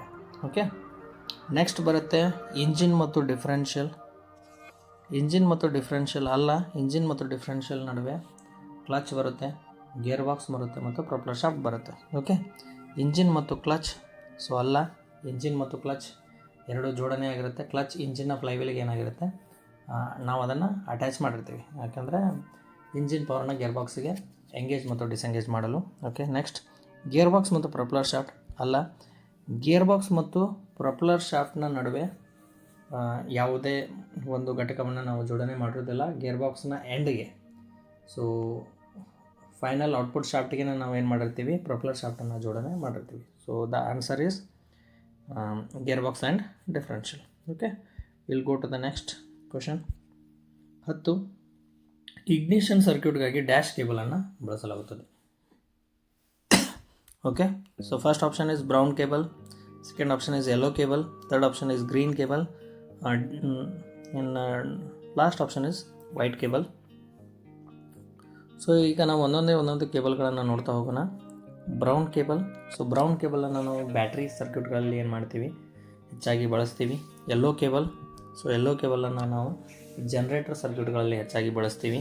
ಗ್ರೀನ್ ಕೇಬಲ್ ಆಕ್ಸಿಲರಿ ಸರ್ಕ್ಯೂಟ್ಗಳಲ್ಲಿ ಹೆಚ್ಚಾಗಿ ನಾವು ಬಳಸ್ತೀವಿ. ನೆಕ್ಸ್ಟ್ ಇಗ್ನಿಷನ್ ಸರ್ಕ್ಯೂಟ್ಗಾಗಿ ನಾವು ವೈಟ್ ಕೇಬಲ್ಗಳನ್ನು ಹೆಚ್ಚಾಗಿ ಏನು ಮಾಡ್ತೀವಿ, ಬಳಸ್ತೀವಿ. Okay, so will go to the next. 2 ಅಂಕದ ಪ್ರಶ್ನೆಗಳಿಗೆ ನಾವು ತೆರಳೋಣ. ಓಕೆ, 2 ಅಂಕದ ಪ್ರಶ್ನೆಗಳು ನೀವು 10 ಬರೆಯಬೇಕು, ಬಟ್ ಅಲ್ಲಿ ನಿಮಗೆ 14 ಪ್ರಶ್ನೆಗಳನ್ನು ಏನು ಮಾಡಿರ್ತಾರೆ, ವಾರ್ಷಿಕ ಪರೀಕ್ಷೆಯಲ್ಲಿ ಕೇಳಿರ್ತಾರೆ. ಓಕೆ, ಸೊ ಮೊದಲನೇ ಪ್ರಶ್ನೆ 11. ಓಕೆ, ಸೇವಾ ಕೈಪಿಡಿಯ ಪ್ರಾಮುಖ್ಯತೆಯನ್ನು ಬರೆಯಿರಿ ಅಂತ ಕೇಳಿದ್ದಾರೆ 2 ಅಂಕಕ್ಕೆ. ಓಕೆ, ಸೊ ನಾವಿಲ್ಲಿ ಒಂದೊಂದೇ ನಾವೇನು ಮಾಡ್ತಾ ಹೋಗೋಣ, ಡಿಸ್ಕಸ್ ಮಾಡ್ತಾ ಹೋಗೋಣ. ಮೊದಲು ಸೇವಾ ಕೈಪಿಡಿಯು ಮಾರ್ಗದರ್ಶಿ ಅಂತಿದೆ. ಸೊ ಮಾರ್ಗದರ್ಶಿ ಅಂತಂದರೆ ಇದು ಗೈಡ್ನ ಥರ ಇರುತ್ತೆ. So guide, it will guide everything about. Okay, so ವಾಹನದ ಭಾಗಗಳ ಬಗ್ಗೆ, ಓಕೆ, ವಾಹನದ ಸರ್ವಿಸ್ನ ಬಗ್ಗೆ, ವಾಹನದ ಕೇರಿಂಗ್ನ ಬಗ್ಗೆ, ಸೊ ಎಷ್ಟು ಆಯಿಲ್ ಹಾಕಬೇಕು, ಎಷ್ಟು ಕೂಲಂಟ್ ಹಾಕಬೇಕು, ಯಾವಾಗ ಯಾವ ಪಾರ್ಟನ್ನು ಚೇಂಜ್ ಮಾಡಬೇಕು, ಆ ಎಲ್ಲ ಮಾಹಿತಿಯನ್ನು ನಿಮ್ಗೆ ಏನು ಮಾಡಿರ್ತಾರೆ ಅವರು ಟಾಲರೆನ್ಸ್ನಲ್ಲಿ ಅಥವಾ ನೀವು ಇಂಡೆಕ್ಸ್ನಲ್ಲಿ ಕ್ಲಿಯರಾಗಿ ನಿಮಗೆ ಅವ್ರು ಏನು ಮಾಡಿರ್ತಾರೆ, ಮೆನ್ಷನನ್ನು ಮಾಡಿರ್ತಾರೆ. ಇನ್ನು ಸೆಕೆಂಡ್ ಬರುತ್ತೆ, ಇದು ವಾಹನದ ಕಾರ್ಯಕ್ಷಮತೆಯಲ್ಲಿ ಸ್ವಂತಿಕೆಯನ್ನು ಕಾಪಾಡಿಕೊಳ್ಳಲು ಸಹಾಯ ಮಾಡುತ್ತದೆ. ಅಂದರೆ ವೆಹಿಕಲ್ನ ಪರ್ಫಾರ್ಮೆನ್ಸ್ನಲ್ಲಿ ಒರಿಜಿನಾಲಿಟಿಯನ್ನು ಕಂಡುಕೊಳ್ಳಲು. ಅಂದರೆ ನೀವು ಸಪೋಸ್ ಈ ಸರ್ವಿಸ್ ಮ್ಯಾನುವಲನ್ನು ಬಳಸಿ ನೀವು ವಾಹನದ ಸೇವೆಯನ್ನು ಮಾಡಿದರೆ ನಿಮ್ಮ ವಾಹನದ ಸರ್ವಿಸ್ ಸರಿಯಾಗಿದೆ ಸೊ ಅನ್ನುವಂಥ ಒಂದು 100% ಗ್ಯಾರಂಟಿಯನ್ನು ಏನು ಮಾಡುತ್ತೆ ಇದು ನಿಮಗೆ ಒದಗಿಸುತ್ತೆ. ಓಕೆ, ಮೂರನೇ ಪಾಯಿಂಟ್, ಇದು ಹೊಸ ಅಭಿವೃದ್ಧಿಯನ್ನು ಕಲಿಯಲು. ಹೊಸ ಅಭಿವೃದ್ಧಿ ಅಂತಂದರೆ ವಾಹನದಲ್ಲಿ ಏನಾದರೂ ಹೊಸ ಟೆಕ್ನಾಲಜಿ ಆ್ಯಡ್ ಆನ್ ಆಗಿದ್ದರೆ, ಅಂದರೆ ಹೊಸ ಟೆಕ್ನಾಲಜಿ ಅಂದರೆ ನಾನು ನಿಮಗೆ ಸಿಂಪಲ್ ಎಕ್ಸಾಂಪಲ್ ಕೊಡ್ತೀನಿ. ಏನಂತಂದರೆ ಮೊದಲು ಕಾರ್ಬೊರೇಟರ್ಸ್ ಇತ್ತು, ಬಟ್ ಈಗೇನು ಮಾಡ್ತಿದ್ದಾರೆ, ಫ್ಯೂಲ್ ಇಂಜೆಕ್ಷನ್ ಮಾಡಿದ್ದಾರೆ. ಓಕೆ, ಮೊದಲು ಸಿಂಗಲ್ ಸ್ಪಾರ್ಕ್ ಪ್ಲಗ್ ಯೂಸ್ ಮಾಡ್ತಿದ್ವಿ, ಈಗೆಲ್ಲ ಡ್ಯೂಯಲ್ ಸ್ಪಾರ್ಕ್ ಪ್ಲಗ್ ಯೂಸ್ ಮಾಡ್ತಾಯಿದ್ವಿ. ಸೊ ಈ ಥರ ಮೊದಲು ಟ್ಯೂಬ್ ಟೈರ್ಸ್ ಯೂಸ್ ಮಾಡ್ತಾಯಿದ್ವಿ, ಈಗ ಟ್ಯೂಬ್ಲೆಸ್ ಟೈರ್ಗಳು ಬಂದಿದ್ದಾವೆ. ಸೊ ಈ ಥರ ಏನಾದರೂ ವಾಹನದಲ್ಲಿ ಹೊಸ ಅಭಿವೃದ್ಧಿಯನ್ನು ಅವರು ಇಂಪ್ಲಿಮೆಂಟ್ ಮಾಡಿದರೆ ಸೊ ಆ ಹೊಸ ಅಭಿವೃದ್ಧಿಯ ಬಗ್ಗೆ ಮಾಹಿತಿಯನ್ನು ನೀಡಿರ್ತಾರೆ. ಎರಡನೇದು ಡಿಸೆಂಬಲ್ ಮಾಡೋದು. ಡಿಸೆಂಬಲ್ ಅಂತಂದರೆ ನಾವು ಹೇಳ್ಬೋದು ತೆರೆದಿಡುವುದು ಅಥವಾ ಉಚ್ಚುವುದು ಅಂತ ನಾವು ಹೇಳ್ಬೋದು. ಸೊ ಯಾವುದೇ ಅಸೆಂಬ್ಲಿಯಲ್ಲಿ ನೀವು ಯಾವುದೇ ಪಾರ್ಟನ್ನು ಹೇಗೆ ರಿಮೂವ್ ಮಾಡಬೇಕು ಅನ್ನುವ ಪ್ರೊಸೀಜರ್ಸ್ಗಳನ್ನು ಏನು ಮಾಡಿರ್ತಾರೆ, ಅವರು ಡಿಸೆಂಬಲ್ ಮಾಡಲು ಪ್ರೊಸೀಜರ್ಗಳನ್ನು ನೀಡಿರ್ತಾರೆ. ನೆಕ್ಸ್ಟ್ ವಿಧಾನ ಅಂದರೆ ಪ್ರೊಸೀಜರ್ಸ್. ನೆಕ್ಸ್ಟ್ ಪರೀಕ್ಷೆಯನ್ನು ಜೋಡಿಸಲು. ಪರೀಕ್ಷೆ ಅಂತಂತಂದರೆ ನೀವು ಹೇಳ್ಬೋದು ಟೆಸ್ಟಿಂಗ್ ಮಾಡಲು, ಅಂದರೆ ಯಾವುದು ವಾಹನವನ್ನು ಹೆಂಗೆ ಟೆಸ್ಟ್ ಮಾಡಬೇಕು, ಪಿಕಪ್ ಹೇಗೆ ಚೆಕ್ ಮಾಡಬೇಕು, ಸ್ಪೀಡ್ ಹೇಗೆ ಚೆಕ್ ಮಾಡಬೇಕು, ಸರ್ವಿಸ್ ಹೇಗೆ ಚೆಕ್ ಮಾಡಬೇಕು, ವೆಹಿಕಲ್ ಕಂಡೀಷನ್ ಹೇಗೆ ಚೆಕ್ ಮಾಡಬೇಕು, ಬ್ಯಾಟ್ರಿ ಕಂಡೀಷನ್ನ ಹೇಗೆ ಚೆಕ್ ಮಾಡಬೇಕು ಅನ್ನೋದ್ರ ಬಗ್ಗೆ ಪೂರ್ತಿಯಾದ ಪ್ರಮಾಣವನ್ನು ಏನು ಮಾಡಿರ್ತಾರೆ, ಅವ್ರು ನಿಮ್ಮ ಮೆನ್ಷನನ್ನು ಮಾಡಿರ್ತಾರೆ. ನೆಕ್ಸ್ಟ್ ಜೋಡಿಸಲು. ಓಕೆ, ಜೋಡಿಸಲು ಅಂತಂದರೆ ಅಸೆಂಬಲ್ ಮಾಡೋದು. ಓಕೆ, ನೀವು ಹೇಗೆ ರಿಮೂವ್ ಮಾಡಿರ್ತಾರಲ್ಲ ಹಾಗೆ ಹೇಗೆ ಅದನ್ನು ಅಸೆಂಬಲ್ ಮಾಡಬೇಕು, ಎಲ್ಲಿ ಯಾವ ವಾಷರ್ಗಳನ್ನು, ಫಾಸ್ಟ್ನರ್ಗಳನ್ನು, ನಟ್ ಮತ್ತು ಬೋಲ್ಟ್ಗಳನ್ನು ಹೇಗೆ ಜೋಡಿಸಬೇಕು, ಎಷ್ಟು ಟಾರ್ಕ್ ಅಪ್ಲೈ ಮಾಡಬೇಕು ಅನ್ನೋದ್ರ ಬಗ್ಗೆ ಪೂರ್ತಿಯಾದ ಸಂಪೂರ್ಣವಾದ ಮಾಹಿತಿಯನ್ನು ಅವ್ರು ಏನು ಮಾಡಿರ್ತಾರೆ, ಮೆನ್ಷನ್ ಮಾಡಿರ್ತಾರೆ. ಇನ್ನು ಟೆಕ್ನಾಲಜಿಯನ್ನು ಕಲಿಯಲು. ತಂತ್ರ ಅಂತಂದರೆ ಟೆಕ್ನಿಕ್ಸ್, ಯಾವ ಥರ ಇದನ್ನು ನಾವು ಈಸಿಯಾಗಿ ಮತ್ತು ಕಡಿಮೆ ಸಮಯದಲ್ಲಿ ಸಂಪೂರ್ಣಗೊಳಿಸಲು ನಾವು ಬಳಸ್ಬೋದಲ್ಲ, ಆ ಎಲ್ಲ ಟೆಕ್ನಿಕ್ಸ್ಗಳನ್ನು ಏನು ಮಾಡಿರ್ತಾರೆ ಅವ್ರು ನಿಮಗೆ ನೀಡಿರ್ತಾರೆ. ಓಕೆ, ನೆಕ್ಸ್ಟ್ ಸಮಸ್ಯೆಗಳನ್ನು ಪರಿಹರಿಸಲು ವ್ಯವಸ್ಥಿತವಾಗಿ ವಾಹನದಲ್ಲಿ ಕೆಲಸ ಮಾಡಲು ಇದು ತಂತ್ರಜ್ಞರಿಗೆ ಕಲಿಸುತ್ತದೆ ಅಂತ ಕೊಟ್ಟಿದ್ದಾರೆ. ಸಮಸ್ಯೆಗಳನ್ನು ಪರಿಹರಿಸಲು ಅಂತಂದರೆ ಯಾವುದೇ ಪ್ರಾಬ್ಲಮ್ಸ್ ಇರ್ಬೋದು, ನಾಯ್ಸ್ ಇರ್ಬೋದು, ಕಿರಿಕಿರಿ ಇರ್ಬೋದು, ವೆಹಿಕಲ್ ಸ್ಟಾರ್ಟ್ ಆಗ್ತಿಲ್ಲ, ಕೋಲ್ಡ್ ಸ್ಟಾರ್ಟಿಂಗ್ ಇದೆ. ಓಕೆ, ಸೊ ಇಂಥ ಪ್ರಾಬ್ಲಮ್ಗಳನ್ನು ಸಾಲ್ವ್ ಮಾಡಲು ಈ ಥರ ಪ್ರಾಬ್ಲಮ್ ಇದ್ದರೆ ನೀವೇನು ಮಾಡಬೇಕು, ಈ ಥರ ಪ್ರಾಬ್ಲಮ್ ಇದ್ದರೆ ನೀವೇನು ಮಾಡಬೇಕು ಅನ್ನುವಂಥ ಪ್ರಾಬ್ಲಮ್ಸ್ ಮತ್ತು ಪ್ರಿಕಾಷನ್ಸ್ಗಳನ್ನು ಅಥವಾ ಆ ಪ್ರೊಸೀಜರ್ಗಳನ್ನು ಅವ್ರು ಏನು ನೀಡಿರ್ತಾರೆ. ಇನ್ನು ವ್ಯವಸ್ಥಿತವಾಗಿ ವಾಹನದಲ್ಲಿ ಕೆಲಸ ಮಾಡಲು ಇದು ತಂತ್ರಜ್ಞರಿಗೆ ಅಂದರೆ ಟೆಕ್ನಿಷಿಯನ್ಸ್ಗೆ ಹೆಲ್ಪ್ ಮಾಡುತ್ತೆ. ಸೊ ನೀವು ಈಗ ವಾಹನವನ್ನು ತೆಗೆದುಕೊಂಡು ಸರ್ವಿಸ್ ಸೆಂಟ್ರಿಗೆ ಹೋಗ್ತೀರಿ, ಅಲ್ಲಿ ಹೋಗ್ಬಿಡಲೇ ಒಬ್ಬ ಸೂಪರ್ವೈಸರ್ ಬಂದು ನಿಮ್ಮ ವಾಹನದಲ್ಲಿರ್ತಕ್ಕಂಥ ತೊಂದರೆಗಳನ್ನೆಲ್ಲ ಅವ್ರು ಏನು ಮಾಡ್ತಾರೆ, ಜಾಬ್ ಕಾರ್ಡ್ನಲ್ಲಿ ಮೆನ್ಷನ್ ಮಾಡಿದ ನಂತರ ಅದೇನಾಗುತ್ತೆ, ಆ ವಾಹನ ಏನಾಗುತ್ತೆ, ಆ ಜಾಬ್ ಕಾರ್ಡ್ನೊಂದಿಗೆ ಏನಾಗುತ್ತೆ, ಟೆಕ್ನಿಷಿಯನ್ ಹತ್ರ ಹೋಗುತ್ತೆ. ಸೊ ಆವಾಗ ಟೆಕ್ನಿಷಿಯನ್ ನೀವು ಜಾಬ್ ಕಾರ್ಡ್ನಲ್ಲಿ ಮೆನ್ಷನ್ ಮಾಡಿರುವಂಥ ಪ್ರತಿಯೊಂದು ಸಮಸ್ಯೆಯನ್ನು ಓದಿ ಅದಕ್ಕೆ ಅನುಗುಣವಾಗಿ ಸರ್ವಿಸ್ ಮ್ಯಾನ್ಯಲ್ನಲ್ಲಿ ಯಾವ್ಯಾವ ಥರ ಕ್ರಿಯೆಗಳನ್ನು, ಪ್ರೊಸೀಜರ್ಗಳನ್ನು ಅಟೆಂಪ್ಟ್ ಮಾಡಬೇಕಲ್ಲ ಅವುಗಳನ್ನು ಅಟೆಂಪ್ಟ್ ಮಾಡಿ ನಿಮ್ಮ ವಾಹನವನ್ನು ಸರ್ವಿಸ್ ಮಾಡ್ತಾನೆ. ಸೊ ಅದಕ್ಕೆ ಇದೇನಾಗುತ್ತೆ, ತಂತ್ರಜ್ಞರಿಗೆ ಸಹಾಯವನ್ನು ಒದಗಿಸುತ್ತೆ. Okay, will go to the next question. 12 ವಾಹನದಲ್ಲಿ ಪ್ರೊಪೆಲ್ಲರ್ ಶಾಫ್ಟನ್ನು ಬಳಸುವ ಉದ್ದೇಶವೇನು ಅಂತ ಕೇಳಿದ್ದಾರೆ. ಸೊ ನೋಡಿ, 4 ವೀಲ್ ಡ್ರೈವ್, ಓಕೆ, ಅಥವಾ ಇಲ್ಲಾಂದರೆ ನಾವು ಫ್ರಂಟ್ ವೀಲ್ ಡ್ರೈವ್ ವಾಹನಗಳಲ್ಲಿ ಏನು ಮಾಡ್ತೀವಿ, ಪ್ರೊಪೆಲ್ಲರ್ ಶಾಫ್ಟನ್ನು ಬಳಸ್ತೀವಿ. ಓಕೆ, ರಿಯರ್ ವೀಲ್ ಡ್ರೈವ್ಗಳಲ್ಲಿ ಬಳಸ್ತೀವಿ. ಸೊ ಇದರ ಉದ್ದೇಶ ಏನಪ್ಪ ಅಂದರೆ ಗೇರ್ ಬಾಕ್ಸ್ನ ಶಕ್ತಿಯನ್ನು ಡಿಫ್ರೆನ್ಷಿಯಲ್ಗೆ, ಅಂದರೆ ಟಾರ್ಕ್ ರೊಟೇಷ್ನಲ್ ಫೋರ್ಸನ್ನು ನಾವು ಗೇರ್ ಬಾಕ್ಸ್ನಿಂದ ಡಿಫ್ರೆನ್ಷಿಯಲ್ಗೆ ರವಾನಿಸಲು ಏನು ಮಾಡ್ತೀವಿ, ನಾವು ಪ್ರೊಪೆಲ್ಲರ್ ಶಾಫ್ಟನ್ನು ಬಳಸ್ತೀವಿ.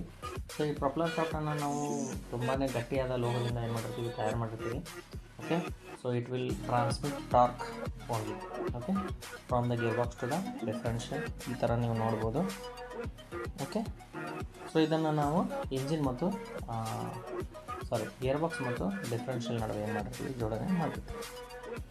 ಸೊ 4 ಚಕ್ರ ಮತ್ತು ಹಿಂಬದಿಯ ಚಕ್ರ ಅಂದರೆ 4 ವೀಲ್ ಡ್ರೈವ್, 4 ವೀಲ್ ಡ್ರೈವ್ ಮತ್ತು ರಿಯರ್ ವೀಲ್ ಡ್ರೈವ್ ವಾಹನಗಳಲ್ಲಿ ಮಾತ್ರ ನಾವು ಇಂಜಿನ್ ಮತ್ತು ಆಕ್ಸಲ್ಗಳನ್ನು ಪರಸ್ಪರ ಬೇರ್ಪಡಿಸಿದಾಗ ಹಿಂದಿನ ಆಕ್ಸಲ್ಗಳಿಗೆ ಇಂಜಿನ್ ಶಕ್ತಿಯನ್ನು ರವಾನಿಸಲು ಪ್ರೊಪೆಲ್ಲರ್ ಶಾಫ್ಟನ್ನು ಬಳಸ್ತೀವಿ. ಓಕೆ, ಅಂದರೆ ಹಿಂದಿನ ಚಕ್ರಗಳು ಮೊದಲು ತಿರುಗುವ ಚಕ್ರಗಳಾಗಿದ್ದರೆ, ಅಥವಾ ನೀವು 4 ವೀಲ್ ಡ್ರೈವ್ ಅಂದರೆ ಮುಂದಿನ ಚಕ್ರಗಳು ಮತ್ತು ಹಿಂದಿನ ಚಕ್ರಗಳು 4 ಚಕ್ರಗಳು ಮೊದಲು ತಿರುಗುವ ಚಕ್ರಗಳಾಗಿದ್ದರೆ, ಅಂಥ ಸಮಯದಲ್ಲಿ ಇಂಜಿನ್ನ ಶಕ್ತಿಯನ್ನು ಗೇರ್ ಬಾಕ್ಸ್ನಿಂದ ಡಿಫ್ರೆನ್ಷಿಯಲ್ಗೆ ರವಾನಿಸಲು ನಾವೇನು ಮಾಡ್ತೀವಿ, ಪ್ರೊಪೆಲ್ಲರ್ ಶಾಫ್ಟನ್ನು ಓಕೆ ಬಳಸ್ತೀವಿ. ಓಕೆ, ನೆಕ್ಸ್ಟ್ ಪ್ರೊಪೆಲ್ಲರ್ ಶಾಫ್ಟನ್ನು ಗೇರ್ ಬಾಕ್ಸ್ ಮತ್ತು ಡಿಫ್ರೆನ್ಷಿಯಲ್ ನಡುವೆ ಜೋಡಿಸಲಾಗಿದೆ, ಹೀಗಾಗಿ ಇಂಜಿನ್ ಶಕ್ತಿಯನ್ನು ಡ್ರೈವಿಂಗ್ ಚಕ್ರಗಳಿಗೆ ರವಾನಿಸಲಾಗುತ್ತದೆ.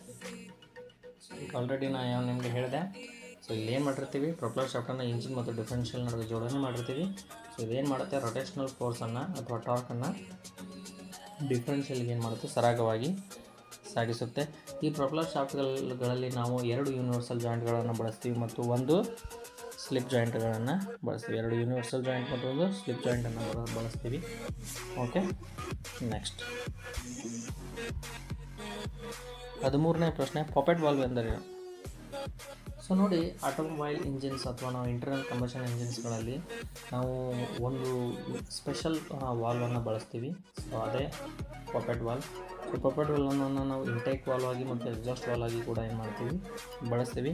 ಪಾಪೆಟ್ ವಾಲ್ವ್ ಏನು ಮಾಡುತ್ತೆ ಅಂತಂದರೆ, ಇಂಜಿನ್ನ ಸಿಲಿಂಡರ್ನ ಒಳಗಡೆ ಗಾಳಿಯ ಮತ್ತು ಇಂಧನ ಮಿಶ್ರಣ ಒಳಗೆ ಬರಲು ಮತ್ತು ಅದೇ ಗಾಳಿ ಮತ್ತು ಇಂಧನ ಮಿಶ್ರಣ ಸುಟ್ಟ ನಂತರ ಆ ಸಿಲಿಂಡ್ರನ್ನು ಹೊರಗೆ ಹೋಗಲು ಏನು ಮಾಡುತ್ತೆ, ಅವಕಾಶ ಮಾಡಿಕೊಡುತ್ತೆ ಮತ್ತು ಸಮಯ ಮತ್ತು ಪ್ರಮಾಣವನ್ನು ಏನು ಮಾಡುತ್ತೆ, ಇದು ನಿಯಂತ್ರಣ ಮಾಡುತ್ತೆ. ಓಕೆ, ಸಮಯ ಅಂದರೆ ಇಂಟೇಕ್ ಸ್ಟ್ರೋಕ್ನಲ್ಲಿ air and fuel mixer enter ಆಗಬೇಕು. ಎಕ್ಸಾಸ್ಟ್ ಸ್ಟ್ರೋಕ್ನಲ್ಲಿ ಏನು ಮಾಡಬೇಕು, ಅದೇ air and fuel mixer burn ಆದಂಥದ್ದು ಹೊರಗಡೆ ಹೋಗಬೇಕು. ಎರಡನೇದು ಪ್ರಮಾಣ ಅಂದರೆ, ಸೊ ನಮ್ಮ ವಾಹನ ಯಾವ ಸ್ಪೀಡ್ನಲ್ಲಿ ಓಡ್ತಾ ಇದೆ, so according to that speed ಎಷ್ಟು air and fuel mixer enter ಆಗಬೇಕು ಅನ್ನೋದನ್ನು ಕೂಡ ಏನು ಮಾಡುತ್ತೆ, ಈ ಪಾಪೆಟ್ ವಾಲ್ವ್ ನಿರ್ಧಾರ ಮಾಡುತ್ತೆ. Okay, will go to the next question. ಈಗ ನೆಕ್ಸ್ಟ್ ಪ್ರಶ್ನೆಗೆ ಹೋಗೋಣ.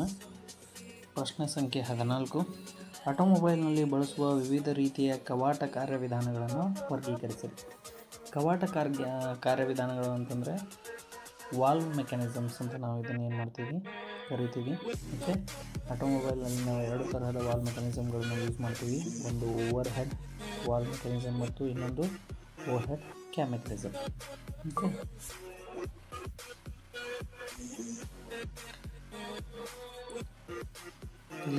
ಇಲ್ಲಿ ನೋಡ್ತಾ ಹೋಗೋಣ.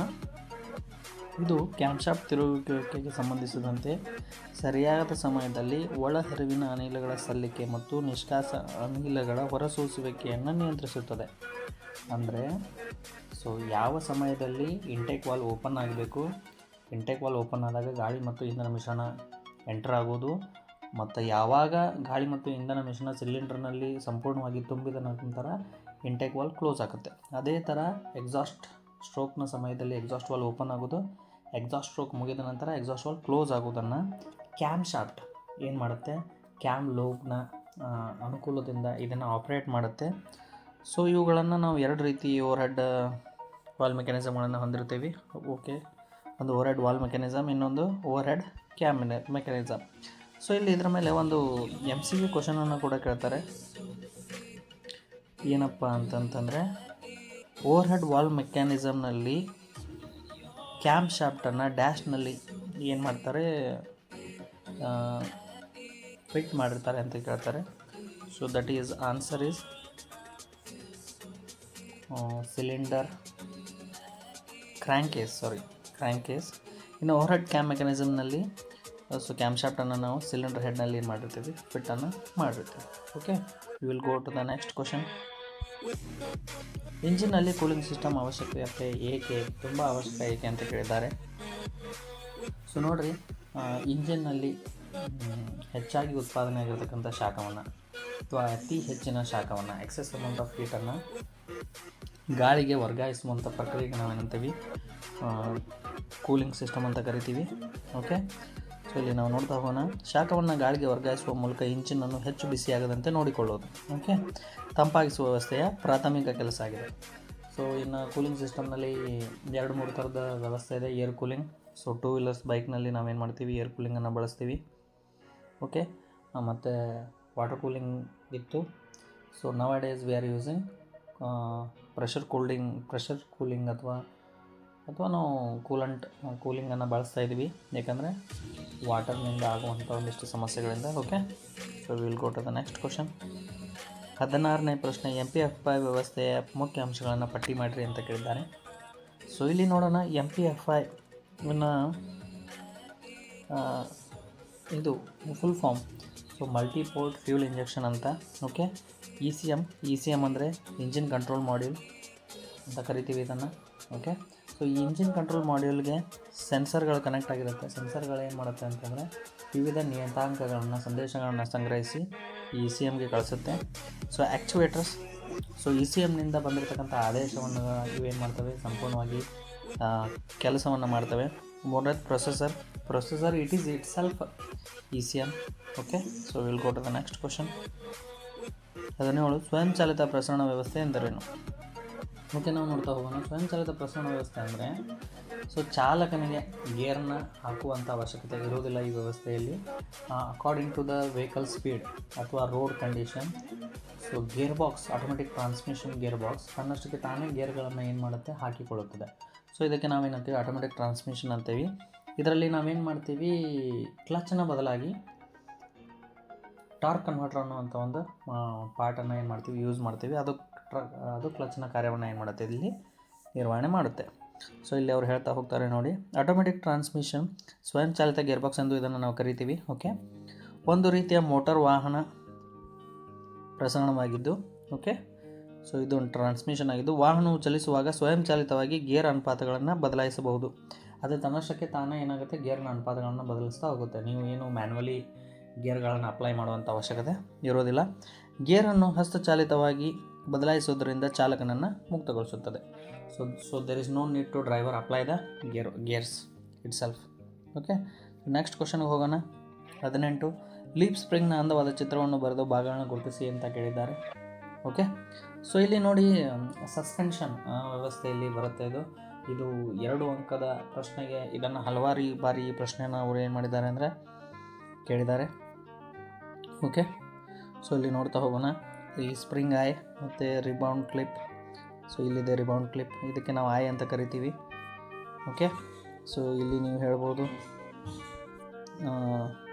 ಸೆಂಟರ್ ಬೋಲ್ಟ್ಸ್ ಅಂತ ಕರಿತೀವಿ. ಸೊ ಇದಕ್ಕೆ ನಾವು ಮಾಸ್ಟರ್ ಲೀಫ್ ಅಂತೀವಿ. ಈ ನೋಡಿದ ಲೀಫ್ಗಳಿಗೆಲ್ಲ ನಾವು ಏನಂತೀವಿ ಅಂತಪ್ಪ ಅಂದರೆ ಗ್ರ್ಯಾಜುಯೇಟೆಡ್ ಲೀವ್ಸ್ ಅಂತ ಕರಿತೀವಿ. ಸೊ ನೀವು ಈ ಚಿತ್ರವನ್ನು ತೆಗೆದು ಭಾಗಗಳನ್ನು ಗುರುತಿಸಿದ್ರೆ ನಿಮಗೆ 2 ಅಂಕಗಳು ಸಿಗುತ್ತೆ. ನೆಕ್ಸ್ಟ್ ಕ್ವಶನ್ಗೆ ಹೋಗೋಣ. 19ನೇ ಪ್ರಶ್ನೆ, ಆಟೋಮೊಬೈಲ್ನಲ್ಲಿ ಬಳಸುವ ವಿವಿಧ ರೀತಿಯ ಸ್ಟೇರಿಂಗ್ ವ್ಯವಸ್ಥೆಗಳನ್ನು ಪಟ್ಟಿ ಮಾಡಿರಿ ಅಂತ ಕೇಳಿದ್ದಾರೆ.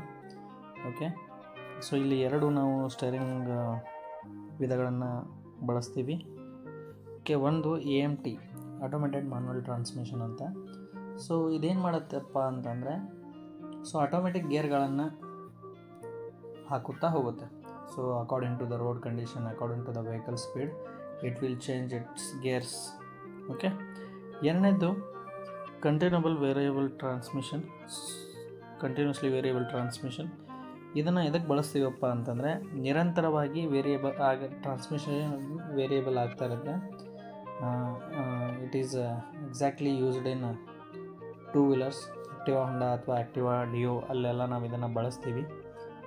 ಓಕೆ, ಸೊ ನೆಕ್ಸ್ಟ್ ಪ್ರಶ್ನೆ, ಆಟೋಮೊಬೈಲ್ ಕೇಬಲ್ಗಳನ್ನು ವರ್ಗೀಕರಿಸಿರಿ ಅಂತ ಕೊಟ್ಟಿದ್ದಾರೆ. ಸೊ ಇಲ್ಲಿ ನಾವು ಒಂದೊಂದೇ ಕೇಬಲ್ಗಳನ್ನು ಏನು ನೋಡ್ತಾ ಹೋಗೋಣ, ಯಾವ ಸರ್ಕ್ಯೂಟ್ನಲ್ಲಿ ಯಾವ ಕೇಬಲ್ಗಳನ್ನು ಬಳಸಲಾಗುತ್ತೆ ಅಂತ. ಫಸ್ಟ್ ಬರುತ್ತೆ ಬ್ರೌನ್ ಕೇಬಲ್. ಸೊ ಬ್ರೌನ್ ಕೇಬಲನ್ನು ನಾವು ಎಲ್ಲಿ ಬಳಸ್ತೇವಪ್ಪ ಅಂತಂದರೆ ಬ್ಯಾಟ್ರಿ.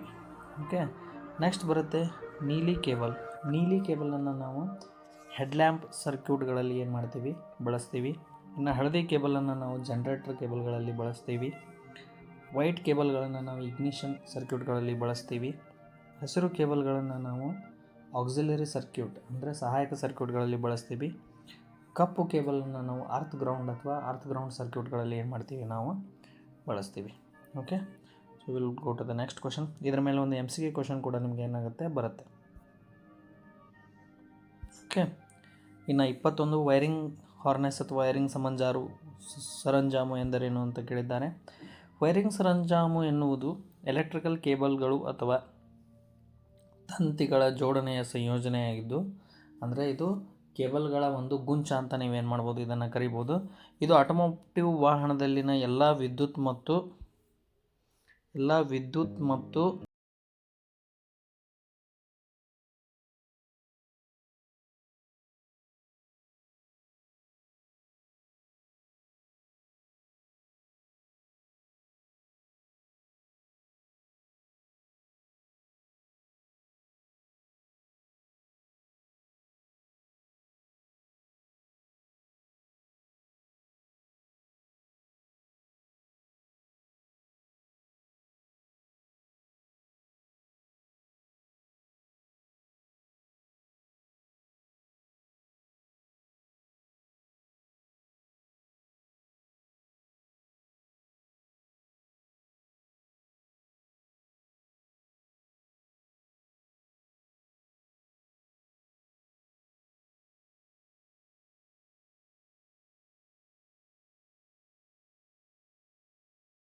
ನಂತರ ಸೊ ಬ್ಯಾಟ್ರಿಗೆ ಕರೆಂಟನ್ನು ಸಪ್ಲೈ ಮಾಡೋದನ್ನು ಇದೇನು ಮಾಡುತ್ತೆ, ಕಟ್ ಮಾಡುತ್ತೆ. ಸೊ ಅದಕ್ಕೋಸ್ಕರ ನಾವು ಇದನ್ನು ಕಟೌಟ್ ಯೂನಿಟ್ ಅಂತ ಕರಿತೀವಿ.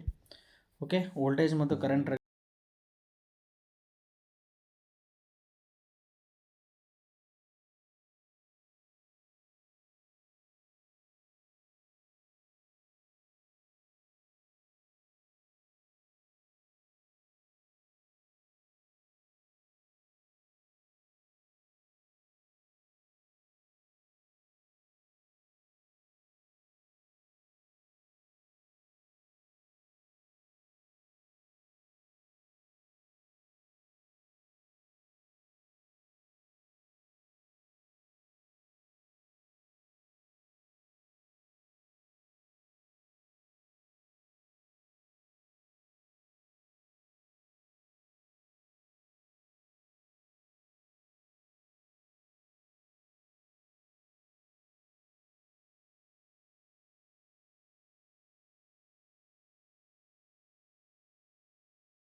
ಏನು ಮಾಡಿ ಖಾಲಿ ಮಾಡಿ. ಓಕೆ, ನೆಕ್ಸ್ಟ್ ಪಾಯಿಂಟ್,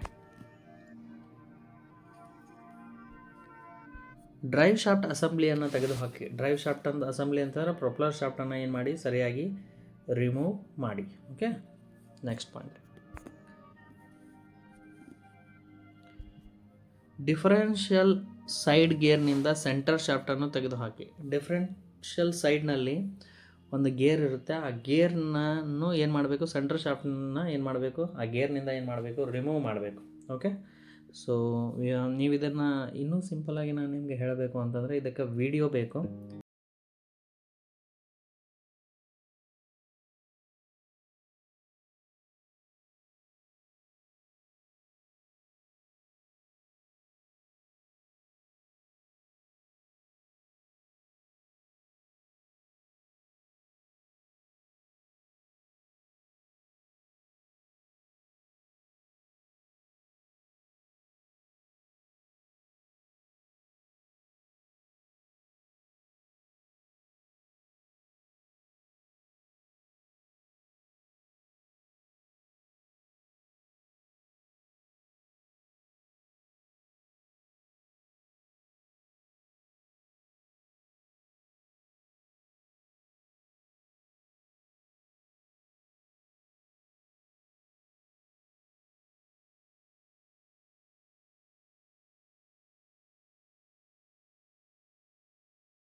ಎಕ್ಸಲ್ರೇಟ್ ಕೊಟ್ಟಾಗ ಅಥವಾ ರೈಸ್ ಮಾಡಿದಾಗ ವಾಹನವನ್ನು ಸ್ಪೀಡ್ಗೆ ನೀವು ಅನುವು ಮಾಡಿಕೊಟ್ಟಾಗ ಅದು ನೀವು ಅಂದ್ಕೊಂಡಂಥ ಸ್ಪೀಡನ್ನು ರೀಚ್ ಆಗೋದಿಲ್ಲ ಅಥವಾ ಫಾಸ್ಟಾಗಿ ಆ ಆ್ಯಕ್ಷನನ್ನು ಕಂಪ್ಲೀಟ್ ಮಾಡೋದಿಲ್ಲ.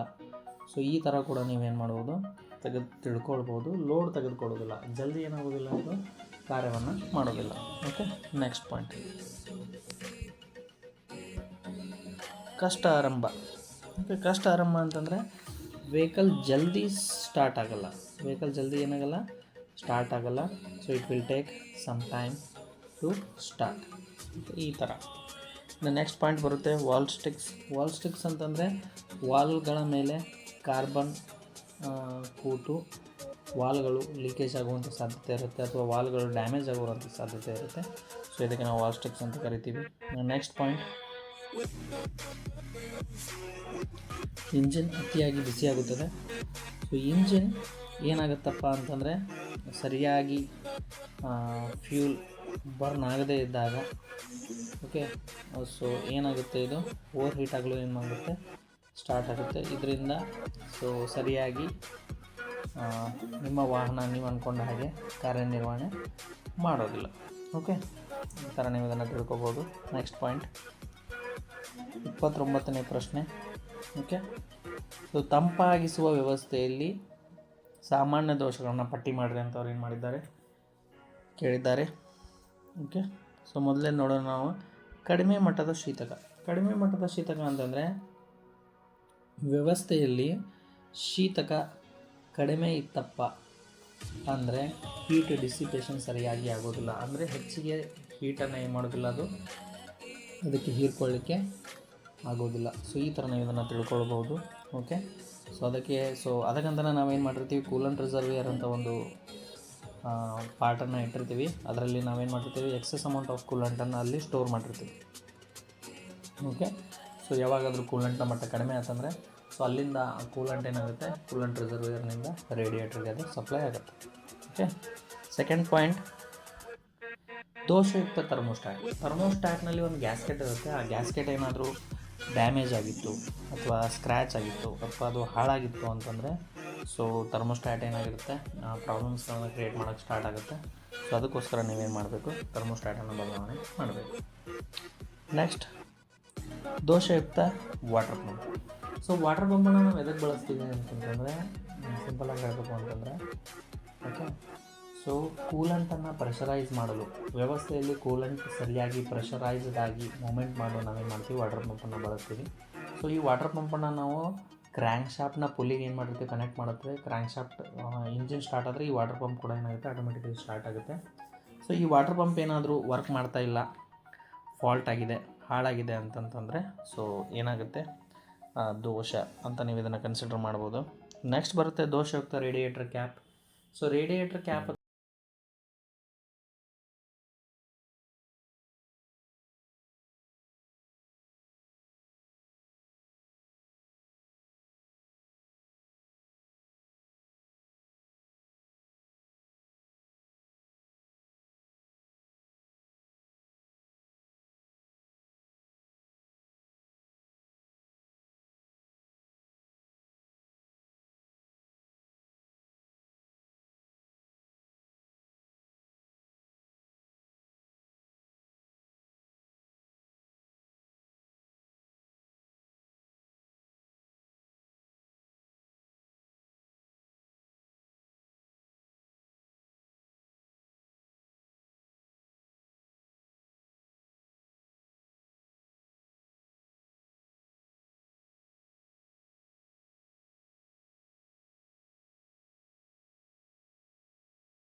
ಅಂದರೆ ರವಾನಿಸುವುದು ಮತ್ತು ಕಡಿತಗೊಳಿಸುವುದು ಅಂತ ನೀವು ಇದನ್ನು ತಿಳ್ಕೊಬೋದು.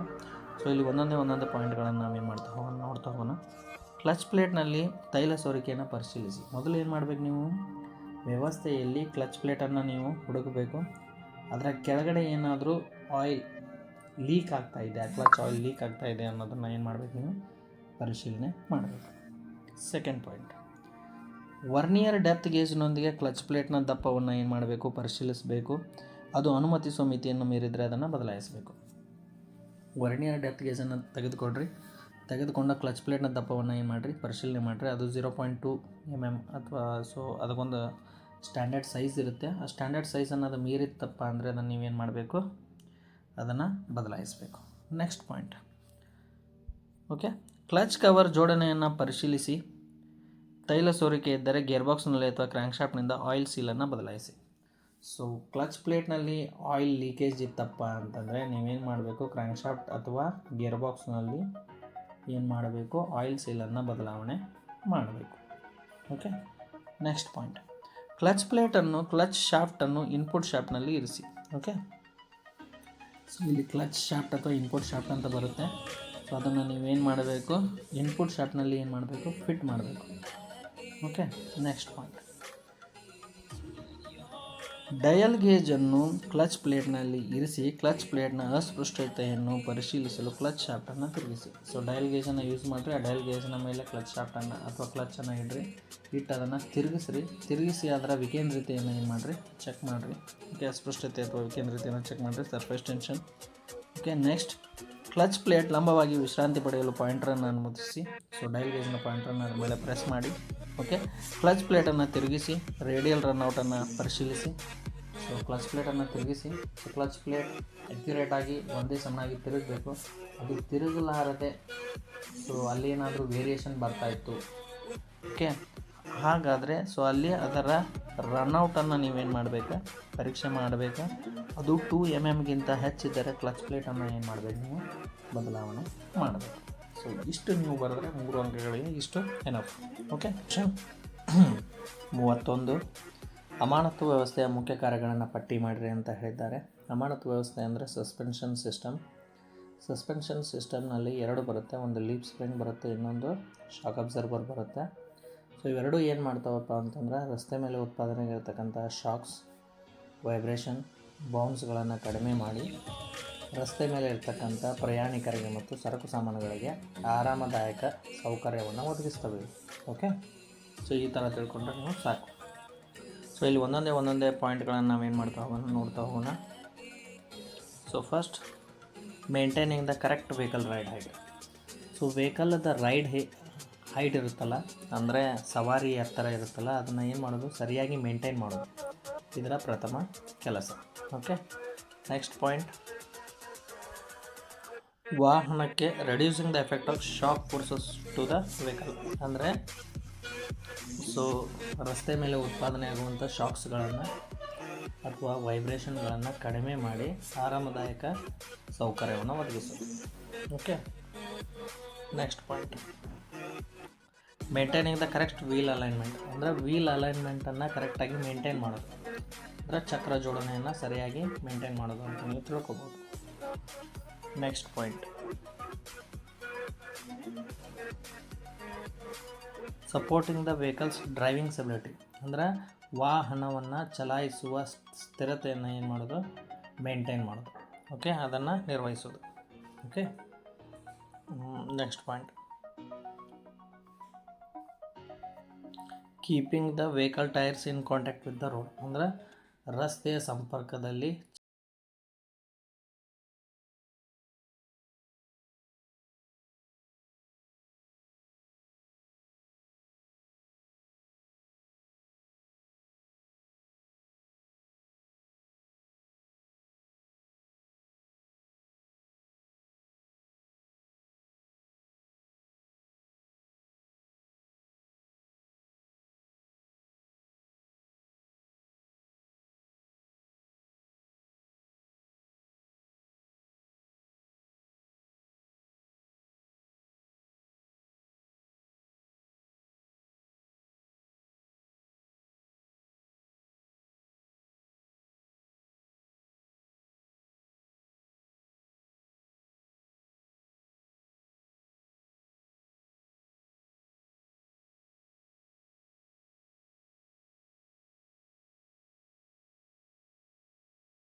ಅದರಲ್ಲಿ ನೀವು ಯಾವುದಾದ್ರೂ 2 ಉತ್ತರಗಳನ್ನು ಬರೆದ್ರೆ ಸಾಕು.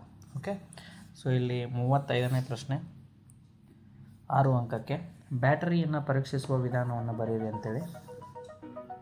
ಸೊ ಲೆಡ್ ಆ್ಯಸಿಡ್ ಬ್ಯಾಟ್ರಿ ಪರೀಕ್ಷೆ ಮಾಡುವ ವಿಧಾನಗಳನ್ನು ಬರೀರಿ ಅಂತ ಹೇಳಿದ್ದಾರೆ ಅವರು. ಓಕೆ, ಇದು 6 ಮಾರ್ಕ್ಸ್ಗೆ ಕಂಪಲ್ಸರಿ ಕ್ವಶನ್. ಸೊ ಇಲ್ಲಿ ನಾವು ಒಂದೊಂದೇ ಏನು ಮಾಡ್ತಾ ಹೋಗೋಣ, ಪಾಯಿಂಟ್ಗಳನ್ನು ನೋಡ್ತಾ ಹೋಗೋಣ. ಓಕೆ, ಫಸ್ಟ್, ಬ್ಯಾಟರಿ ತೆಗೆಯಬಹುದ ಸೆಲ್ ಕ್ಯಾಪ್ಗಳನ್ನು ಹೊಂದಿದ್ದರೆ ಎಲೆಕ್ಟ್ರೋಲೈಟ್ ಮಟ್ಟವನ್ನು ಪರಿಶೀಲಿಸಿ. ಇದು ಪ್ಲೇಟ್ಗಳ ಮೇಲ್ಭಾಗದ ಮೇಲಿರಬೇಕು. ಸೊ ಬ್ಯಾಟ್ರಿ ಏನಾದರೂ ಸೆಲ್ ಕ್ಯಾಪ್ಗಳನ್ನು ಹೊಂದಿದ್ದರೆ ಅಲ್ಲಿ ಏನಿಲ್ಲ, ನೀವು ಎಲೆಕ್ಟ್ರೋಲೈಟನ್ನು ಏನು ಮಾಡಬೇಕು, ಪರಿಶೀಲನೆ ಮಾಡಬೇಕು. ಓಕೆ, ಎಲೆಕ್ಟ್ರೋಲೈಟ್ ಅಂದರೆ ಸೊ ಇದರಲ್ಲಿ 30% H2SO4 ಅಥವಾ ನೈಟ್ರಿಕ್ ಆ್ಯಸಿಡ್ ಇರುತ್ತೆ ಮತ್ತು 70% ಓಕೆ ಡಿಸ್ಟಿಲ್ ವಾಟರ್ ಇರುತ್ತೆ. ಓಕೆ, ಸೊ ಇದಕ್ಕೆ ನಾವೇನಂತೀವಿ ಅಂದರೆ ಎಲೆಕ್ಟ್ರೋಲೈಟ್ ಅಂತ ಕರಿತೀವಿ. ಸೊ ಎಲೆಕ್ಟ್ರೋಲೈಟ್ನ ಮಟ್ಟವನ್ನು ಪರಿಶೀಲನೆ ಮಾಡಬೇಕು. ಓಕೆ, ಸೊ ಮಟ್ಟನ ಲೈಟ್ ಪರೀಕ್ಷೆ ಮಾಡಿದಾಗ ಮಟ್ಟ ಕಡಿಮೆ ಇತ್ತಪ್ಪ ಅಂತಂದರೆ ನೀವೇನು ಮಾಡಬೇಕು, ಅದಕ್ಕೆ ಆ್ಯಸಿಡ್ನ ಬದಲಾಗಿ ಬಟ್ಟಿ ಇಳಿಸಿದ ನೀರನ್ನು ಏನು ಮಾಡಬೇಕು, ಫಿಲ್ಲನ್ನು ಮಾಡಬೇಕು. ಓಕೆ, ಸೆಕೆಂಡ್ ಪಾಯಿಂಟ್, ಬ್ಯಾಟ್ರಿಯನ್ನು ಅತಿಯಾಗಿ ತುಂಬಬೇಡಿ ಅಂತಂದರೆ. ಓಕೆ, ಓವರ್ ಫಿಲ್ ಮಾಡಬೇಡ್ರಿ ಬ್ಯಾಟ್ರಿಯಲ್ಲಿ ಡಿಸ್ಟಲ್ ವಾಟರನ್ನು. ಸೊ ಎಷ್ಟು ಅವಶ್ಯಕತೆ ಇರುತ್ತಲ್ಲ ಅಷ್ಟೇ ನೀವು ಏನು ಮಾಡಬೇಕು, ಫಿಲ್ಲಿಂಗನ್ನು ಮಾಡಬೇಕು. ನೆಕ್ಸ್ಟ್ ಪಾಯಿಂಟ್, ಕಾಣೆಯಾದ ಅಥವಾ ಹಾನಿಗೊಳಗಾದ ಸೆಲ್ ಕ್ಯಾಪ್ಗಳನ್ನು ಪರಿಶೀಲಿಸಿ. ಸೊ ಸೆಲ್ ಕ್ಯಾಪ್ಗಳು ಏನಾಗಿದ್ದರೂ ಕಾಣೆಯಾಗಿದ್ದು ಅಂದರೆ ಎಲ್ಲಾದರೂ ಬಿದ್ದು ಹೋಗಿದ್ವು ಅಥವಾ ಡ್ಯಾಮೇಜ್ ಆಗಿದ್ವು ಅಂದರೆ ಅವುಗಳನ್ನು ಪರಿಶೀಲನೆ ಮಾಡಿರಿ. ಅಗತ್ಯವಿದ್ದರೆ ಏನು ಮಾಡಿರಿ, ಬದಲಾವಣೆ ಮಾಡಿರಿ. ಓಕೆ, ಸೊ ಇಲ್ಲಿ go to the next points. Okay, acid ಸವೆತಕ್ಕಾಗಿ ಬ್ಯಾಟರಿ ಟರ್ಮಿನಲ್ಗಳು, ಕೇಬಲ್ ಕನೆಕ್ಟರ್ಗಳು ಮತ್ತು ಲೋಹದ ಹೋಲ್ಡೌನ್ ಭಾಗಗಳನ್ನು ಪರಿಶೀಲಿಸಿ. ಅಗತ್ಯವಿದ್ದರೆ ಸ್ವಚ್ಛಗೊಳಿಸಿ. ಆ್ಯಸಿಡ್ ಸವೆತಕ್ಕಾಗಿ ಬ್ಯಾಟರಿ ಟರ್ಮಿನಲ್ಗಳಂದರೆ ಪಾಸಿಟಿವ್ ಟರ್ಮಿನಲ್ ಮತ್ತು ನೆಗೆಟಿವ್ ಟರ್ಮಿನಲ್ಗಳನ್ನು ಪರಿಶೀಲನೆ ಮಾಡಿರಿ, ಸ್ವಚ್ಛಗೊಳಿಸಿರಿ. ಕೇಬಲ್ ಕನೆಕ್ಟರ್ ಅಂತಂದರೆ ಸೊ ಬ್ಯಾಟ್ರಿ ಕೇಬಲ್ಗಳನ್ನು ಟರ್ಮಿನಲ್ಗೆ ಕನೆಕ್ಟ್ ಮಾಡುವಂಥ ಕನೆಕ್ಟರ್ಗಳನ್ನು ಏನು ಮಾಡಿ, ಚೆಕ್ ಮಾಡಿ. ಸೊ ಏನಾದರೂ ಡ್ಯಾಮೇಜ್ ಆಗಿದ್ದರೆ ಅವುಗಳನ್ನು ಏನು ಮಾಡಿ, ಬದಲಾಯಿಸಿ ಅಥವಾ ಡಸ್ಟ್ ಅಥವಾ ಡರ್ಟ್ನಿಂದ ಕೂಡಿದರೆ ಸ್ವಚ್ಛಗೊಳಿಸಿ. ಓಕೆ, ನೆಕ್ಸ್ಟ್ ಪಾಯಿಂಟ್, ಮುರಿದ ಅಥವಾ ತುಕ್ಕು ಹಿಡಿದಿರುವ ತಂತಿ ಎಳೆಗಳು, ಓಕೆ ವೈರ್ಗಳನ್ನು ಅಥವಾ ನಿರೋಧನ ಅಂದರೆ ರಸ್ಟ್ ಹಿಡಿದಿತ್ತು ಅಥವಾ ದೋಷಯುಕ್ತ ಕನೆಕ್ಟರ್ಗಳನ್ನು, ಕೇಬಲ್ಗಳನ್ನು ಪರಿಶೀಲನೆ ಮಾಡಿರಿ. ಓಕೆ, ದೋಷಯುಕ್ತ ಭಾಗಗಳನ್ನು ಬದಲಾಯಿಸಿ. ಸೊ ಬ್ಯಾಟ್ರಿ ಕವರ್ ಆಗಿರ್ಬೋದು, ಕೇಸ್ ಆಗಿರ್ಬೋದು ಅಥವಾ ವೈರ್ಸ್ ಆಗಿರ್ಬೋದು, ಓಕೆ ರಸ್ಟಿಂಗ್ ಆಗಿರ್ಬೋದು ಅಥವಾ ಕನೆಕ್ಟರ್ಗಳು ಏನಾದರೂ ಫಾಲ್ಟ್ ಆಗಿದ್ದರೆ ಅವುಗಳನ್ನು ಏನು ಮಾಡಿ, ಪರಿಶೀಲನೆ ಮಾಡಿ ಮತ್ತು ಏನಾದರೂ ಡ್ಯಾಮೇಜ್ ಆಗಿದ್ದರೆ ಅವನನ್ನು ಏನು ಮಾಡಿ, ಬದಲಾವಣೆಯನ್ನು ಮಾಡಿ. ಓಕೆ, ನೆಕ್ಸ್ಟ್ ಬರುತ್ತೆ, ನೆಲಕ್ಕೆ ವೋಲ್ಟೇಜ್ ಸೋರಿಕೆಯನ್ನು ಉಂಟು ಮಾಡುವ ಕೊಳಕು, ಗ್ರೀಸ್ ಅಥವಾ ಎಲೆಕ್ಟ್ರೋಲೈಟ್ ಘನೀಕರಣಕ್ಕಾಗಿ ಬ್ಯಾಟ್ರಿ ಕೇಸ್ ಮತ್ತು ಕವರನ್ನು ಪರಿಶೀಲನೆ ಮಾಡಿರಿ. ಸೊ ಇಲ್ಲಿ ನೋಡಿರಿ, ಸೊ ಡರ್ಟ್ ಅಥವಾ ಡಸ್ಟ್ನಿಂದ ಕೂಡಿದರೆ ಅಥವಾ ಗ್ರೀಸಿಂಗ್ ಏನಾದರೂ ಬಂದು ಬಡ್ದಿದ್ರೆ ಅಥವಾ ಎಲೆಕ್ಟ್ರೋಲೈಟ್ ಏನಾದರೂ ಗಟ್ಟಿಯಾಗಿದ್ದರೆ ಸೊ ಅದಕ್ಕೋಸ್ಕರ ಏನು ಮಾಡಿ, ಬ್ಯಾಟ್ರಿ ಕೇಸ್ ಅಥವಾ ಬ್ಯಾಟ್ರಿ ಕವರನ್ನು ಪರಿಶೀಲನೆ ಮಾಡಿರಿ. ಅಗತ್ಯವಿದ್ದರೆ ಏನು ಮಾಡಿರಿ, ಸೊ ಬ್ಯಾಟ್ರಿಯನ್ನು ಏನು ಮಾಡಿರಿ, ಸ್ವಚ್ಛಗೊಳಿಸ್ರಿ. Okay, go to the next point, cracks ಆಗಿದ್ದರೆ ಅಥವಾ ಟರ್ಮಿನಲ್ಗಳು ಲೂಸ್ ಆಗಿದ್ದರೆ ಅಥವಾ ಡ್ಯಾಮೇಜ್ ಆಗಿದ್ದರೆ ಸೊ ಪರೀಕ್ಷೆ ಮಾಡಿರಿ. ಆ ಬ್ಯಾಟ್ರಿ ಟರ್ಮಿನಲ್ಗಳನ್ನು ಪರೀಕ್ಷೆ ಮಾಡಿರಿ. ಅಗತ್ಯವಿದ್ದರೆ ಏನು ಮಾಡಿರಿ, ಬದಲಾವಣೆ ಮಾಡಿರಿ. ಓಕೆ, ಸೊ ಬ್ಯಾಟ್ರಿ ಏನಾದರೂ ಹಾಳಾಗಿದ್ದರೆ ಆ ಬ್ಯಾಟ್ರಿಯನ್ನು ಏನು ಮಾಡಿರಿ, ರಿಪ್ಲೇಸ್ ಮಾಡಿರಿ. Okay, will go to the next question. 36 multi cylinder ಇಂಜಿನ್ನಲ್ಲಿ ಸಿಲಿಂಡರ್ ಬೋರ್ನ ಮತ್ತು ಪಿಸ್ಟನ್ ಕ್ಲಿಯರೆನ್ಸನ್ನು ಅಳೆಯುವ ಅಥವಾ ಪರೀಕ್ಷಿಸುವ ವಿಧಾನಗಳನ್ನು ಪಟ್ಟಿ ಮಾಡಿರಿ ಅಂತ ಕೇಳಿದ್ದಾರೆ. ಸೊ ಇದು ಇಂಪಾರ್ಟೆಂಟ್ ಕ್ವಶನ್. ವಾಹನವನ್ನು ಸಮತಟ್ಟಾದ ನೆಲದ ಮೇಲೆ ಏನು ಮಾಡಿರಿ, ಮೊದಲು ನಿಲ್ಲಿಸಿ. ಓಕೆ, ಸರಿಯಾದ ಜಾಗದಲ್ಲಿ ಪಾರ್ಕ್ ಮಾಡಿರಿ. ಓಕೆ, ನೆಕ್ಸ್ಟ್ ಪಾಯಿಂಟ್, ಪಾರ್ಕಿಂಗ್ ಬ್ರೇಕನ್ನು ಅನ್ವಯಿಸಿ. ಮೂರನೇದು, ಬ್ಯಾಟ್ರಿಯ ಋಣಾತ್ಮಕ ಟರ್ಮಿನಲನ್ನು ತೆಗೆದುಹಾಕಿರಿ. ಓಕೆ, ಸೊ ಋಣಾತ್ಮಕ ಟರ್ಮಿನಲನ್ನು ಯಾವಾಗಿದ್ದರೂ ನೀವು ವಾಹನದಲ್ಲಿ ಸರ್ವಿಸ್ ಮಾಡ್ತೀರಾ ಅಂತಂದರೆ ಶಾರ್ಟ್ ಸರ್ಕ್ಯೂಟ್ನಿಂದ ನೀವು ಬಚಾವಾಗಲು ಏನು ಮಾಡಬೇಕಂದ್ರೆ ನೆಗೆಟಿವ್ ಟರ್ಮಿನಲನ್ನು ರಿಮೂವ್ ಮಾಡಬೇಕು. ಓಕೆ, ನೆಕ್ಸ್ಟ್ ಇಂಜಿನ್ ಕೆಳಗೆ ಒಂದು ಟ್ರೇ ಇರಿಸ್ರಿ. ಓಕೆ, ಸೊ ಆಯಿಲ್ ಸಂಪ್ನ ಕೆಳಗೆ ಟ್ರೇ ಅಥವಾ ಕಂಟೈನರ್ ಅಥವಾ ಫನಲನ್ನು ಇರಿಸ್ರಿ. ನೆಕ್ಸ್ಟ್ ಪಾಯಿಂಟ್, ಇಂಜಿನ್ನಿಂದ ಎಲ್ಲ ತೈಲವನ್ನು ಹೊರ ಹೋಗಲು ಬಿಡಿ. ಓಕೆ, ಸೊ ಇಂಜಿನ್ನಿಂದ ಸುಟ್ಟಂತಹ ತೈಲವನ್ನು ಹೊರಗಲು ಅನುಮತಿ ಮಾಡಿರಿ. ಒಂದು 5 ನಿಮಿಷ. It will take 4 to 5 minutes. Okay, next radiator, hose pipes, cooling fan ಮತ್ತು ವಾಟರ್ ಪಂಪ್ಗಳನ್ನು ತೆಗೆದುಹಾಕಿರಿ. ಓಕೆ, ಇಂಜಿನ್ನ ವ್ಯವಸ್ಥೆಯಲ್ಲಿ ಅಥವಾ ಇಂಜಿನ್ ಕೂಲಿಂಗ್ ವ್ಯವಸ್ಥೆಯಲ್ಲಿ ಇರ್ತಕ್ಕಂಥ ಹೋಸ್ ಪೈಪ್ಸ್ ಅಂದರೆ ಋತು ನಿರ್ನಾಳಗಳನ್ನು, ಕೂಲಿಂಗ್ ಫ್ಯಾನನ್ನು ಮತ್ತು ವಾಟರ್ ಪಂಪನ್ನು ಏನು ಮಾಡಿರಿ, ಸೊ ಫಾಸ್ಟ್ನರ್ಗಳನ್ನು ಬಳಸಿ, ಸ್ಪೆಷಲ್ ಟೂಲ್ಸ್ಗಳನ್ನು ಬಳಸಿ ತೆಗೆದುಹಾಕಿರಿ. ನೆಕ್ಸ್ಟ್, ನಟ್ ಮತ್ತು ಬೋಲ್ಟ್ಗಳನ್ನು ಬಿಚ್ಚುವ ಮೂಲಕ ರೇಡಿಯೇಟ್ರನ್ನು ಹೊರತೆಗೆಯಿರಿ. Okay, so next point, cooling fan ಮತ್ತು ಕೂಲಿಂಗ್ ಬೆಲ್ಟನ್ನು ತೆಗೆದುಹಾಕಿರಿ. ಓಕೆ, ಸೊ ಕೂಲಿಂಗ್ ಫ್ಯಾನ್ ಎದಕ್ಕೆ ಕನೆಕ್ಟ್ ಇರುತ್ತೆ, ಕ್ರ್ಯಾಂಕ್ ಶಾಫ್ಟ್ಗೆ ಕನೆಕ್ಟ್ ಇರುತ್ತೆ. ಆ ಕೂಲಿಂಗ್ ಫ್ಯಾನನ್ನು ತೆಗೆದುಹಾಕಿರಿ ಮತ್ತು ಕೂಲಿಂಗ್ ಬೆಲ್ಟನ್ನು ಏನು ಮಾಡಿರಿ, ತೆಗೆದುಹಾಕಿರಿ. ಓಕೆ, ನೆಕ್ಸ್ಟ್ ಪಾಯಿಂಟ್, ಆಯಿಲ್ ಸಂಪನ್ನು ತೆಗೆದುಹಾಕಿರಿ. ಆಯಿಲ್ ಸಂಪ್ ಇಂಜಿನ್ನ ಕೆಳಗೆ ಇರುತ್ತೆ ಈ ಭಾಗ. ಸೊ ಈ ಆಯಿಲ್ ಸಂಪನ್ನು ಕೂಡ ಏನು ಮಾಡಿರಿ, ನೀವು ತೆಗೆದುಹಾಕಿರಿ. Next point, cylinder head. So cylinder head ಅಂದರೆ ಟ್ಯಾಪೆಟ್ ಕವರ್. ಸಿಲಿಂಡರ್ ಹೆಡ್ ಮೇಲೆ ಟ್ಯಾಪೆಟ್ ಕವರ್ ಇರುತ್ತೆ. ಆ ಟ್ಯಾಪೆಟ್ ಕವರನ್ನು ತೆಗೆದುಹಾಕಿರಿ, ಸಿಲಿಂಡರ್ ಹೆಡ್ಡನ್ನು ತೆಗೆದುಹಾಕಿರಿ. ರಾಕರ್ ಆರ್ಮ್ ಮತ್ತು ಪುಷ್ ರಾಡ್ ಈ ಎಲ್ಲ ಭಾಗಗಳನ್ನು ತೆಗೆದುಹಾಕಿರಿ. ಸೊ ವಾಲ್ ಮೆಕ್ಯಾನಿಸಮ್ನಲ್ಲಿ ಬರುತ್ತೆ push rod, rocker arm, okay, cam lobe, okay, cam follower, ಲೀಪ್ಸ್, ಸೊ ವಾಲ್ ಸ್ಪ್ರಿಂಗ್, ವಾಲ್ಗಳು ಇವನ್ನೆಲ್ಲ ಏನು ಮಾಡಿರಿ, ತೆಗೆದುಹಾಕಿರಿ. ನಂತರ ಕ್ರಮೇಣವಾಗಿ ಪಿಸ್ಟನ್ 1, 2, 3, 4 ಕ್ರಮೇಣವಾಗಿ ಎಲ್ಲ ಪಿಸ್ಟನ್ಗಳನ್ನು ಏನು ಮಾಡಿರಿ, ಹೊರಗೆ ತೆಗೆದುಹಾಕಿರಿ. ಆಮೇಲೆ ಎಲ್ಲ ಪಿಸ್ಟನ್ ಮತ್ತು ಉಂಗುರಗಳು ಮತ್ತು ಗ್ರೂಗಳನ್ನು ಏನು ಮಾಡಿರಿ, ಸ್ವಚ್ಛಗೊಳಿಸಿರಿ. ಪಿಸ್ಟನನ್ನು ಕ್ಲೀನ್ ಮಾಡಿ, ಸೊ ಪಿಸ್ಟನ್ ರಿಂಗ್ಗಳನ್ನು ಕ್ಲೀನ್ ಮಾಡಿ ಮತ್ತು ಗ್ರೂಗಳನ್ನು ಸ್ವಚ್ಛಗೊಳಿಸಿ. ಸೊ ಇಲ್ಲಾಂದರೆ ಇವನ್ನೆಲ್ಲ ತೆಗೆದು ನೀವು ಸೀದಾ ಡೀಸೆಲ್ನಲ್ಲಿ ಹಾಕಿ, ಸೊ ಒಂದು ಟ್ರೈನಲ್ಲಿ ಡೀಸೆಲ್ ಹಾಕಿ, ಡೀಸೆಲ್ನಲ್ಲಿ ಇವುಗಳನ್ನು ಹಾಕಿ, so it will clean itself and ರಸ್ಟನ್ನು ಕೂಡ ಏನಾಗುತ್ತೆ, ರಿಮೂವ್ ಆಗುತ್ತೆ. ನೆಕ್ಸ್ಟ್ ಪಾಯಿಂಟ್, ನಂತರ ಸಿಲಿಂಡ್ರ್ ಬೋರನ್ನು ಸ್ವಚ್ಛಗೊಳಿಸಿ. ಸೊ ಸಿಲಿಂಡರ್ ಬ್ಲಾಕ್ನಲ್ಲಿ piston up and down motion ಮಾಡಲಿಕ್ಕೆ ಬೋರ್ಗಳಿರುತ್ತೆ. ಸಿಲಿಂಡರ್ ಬೋರ್ಗಳನ್ನು ಏನು ಮಾಡಿ, ಪರಿಶೀಲನೆ ಮಾಡಿ. ಲಾಸ್ಟ್ ಪಾಯಿಂಟ್, ಆಮೇಲೆ ಫೀಲರ್ ಗೇಜ್ನಿಂದ ಮತ್ತು ಪಿಸ್ಟನ್ ಸಿಲಿಂಡರ್ ಗೋಡೆ ನಡುವಿನ ವ್ಯತ್ಯಾಸವನ್ನು ಏನು ಮಾಡಿರಿ, ಅಳಿರಿ. ಓಕೆ, ಸೊ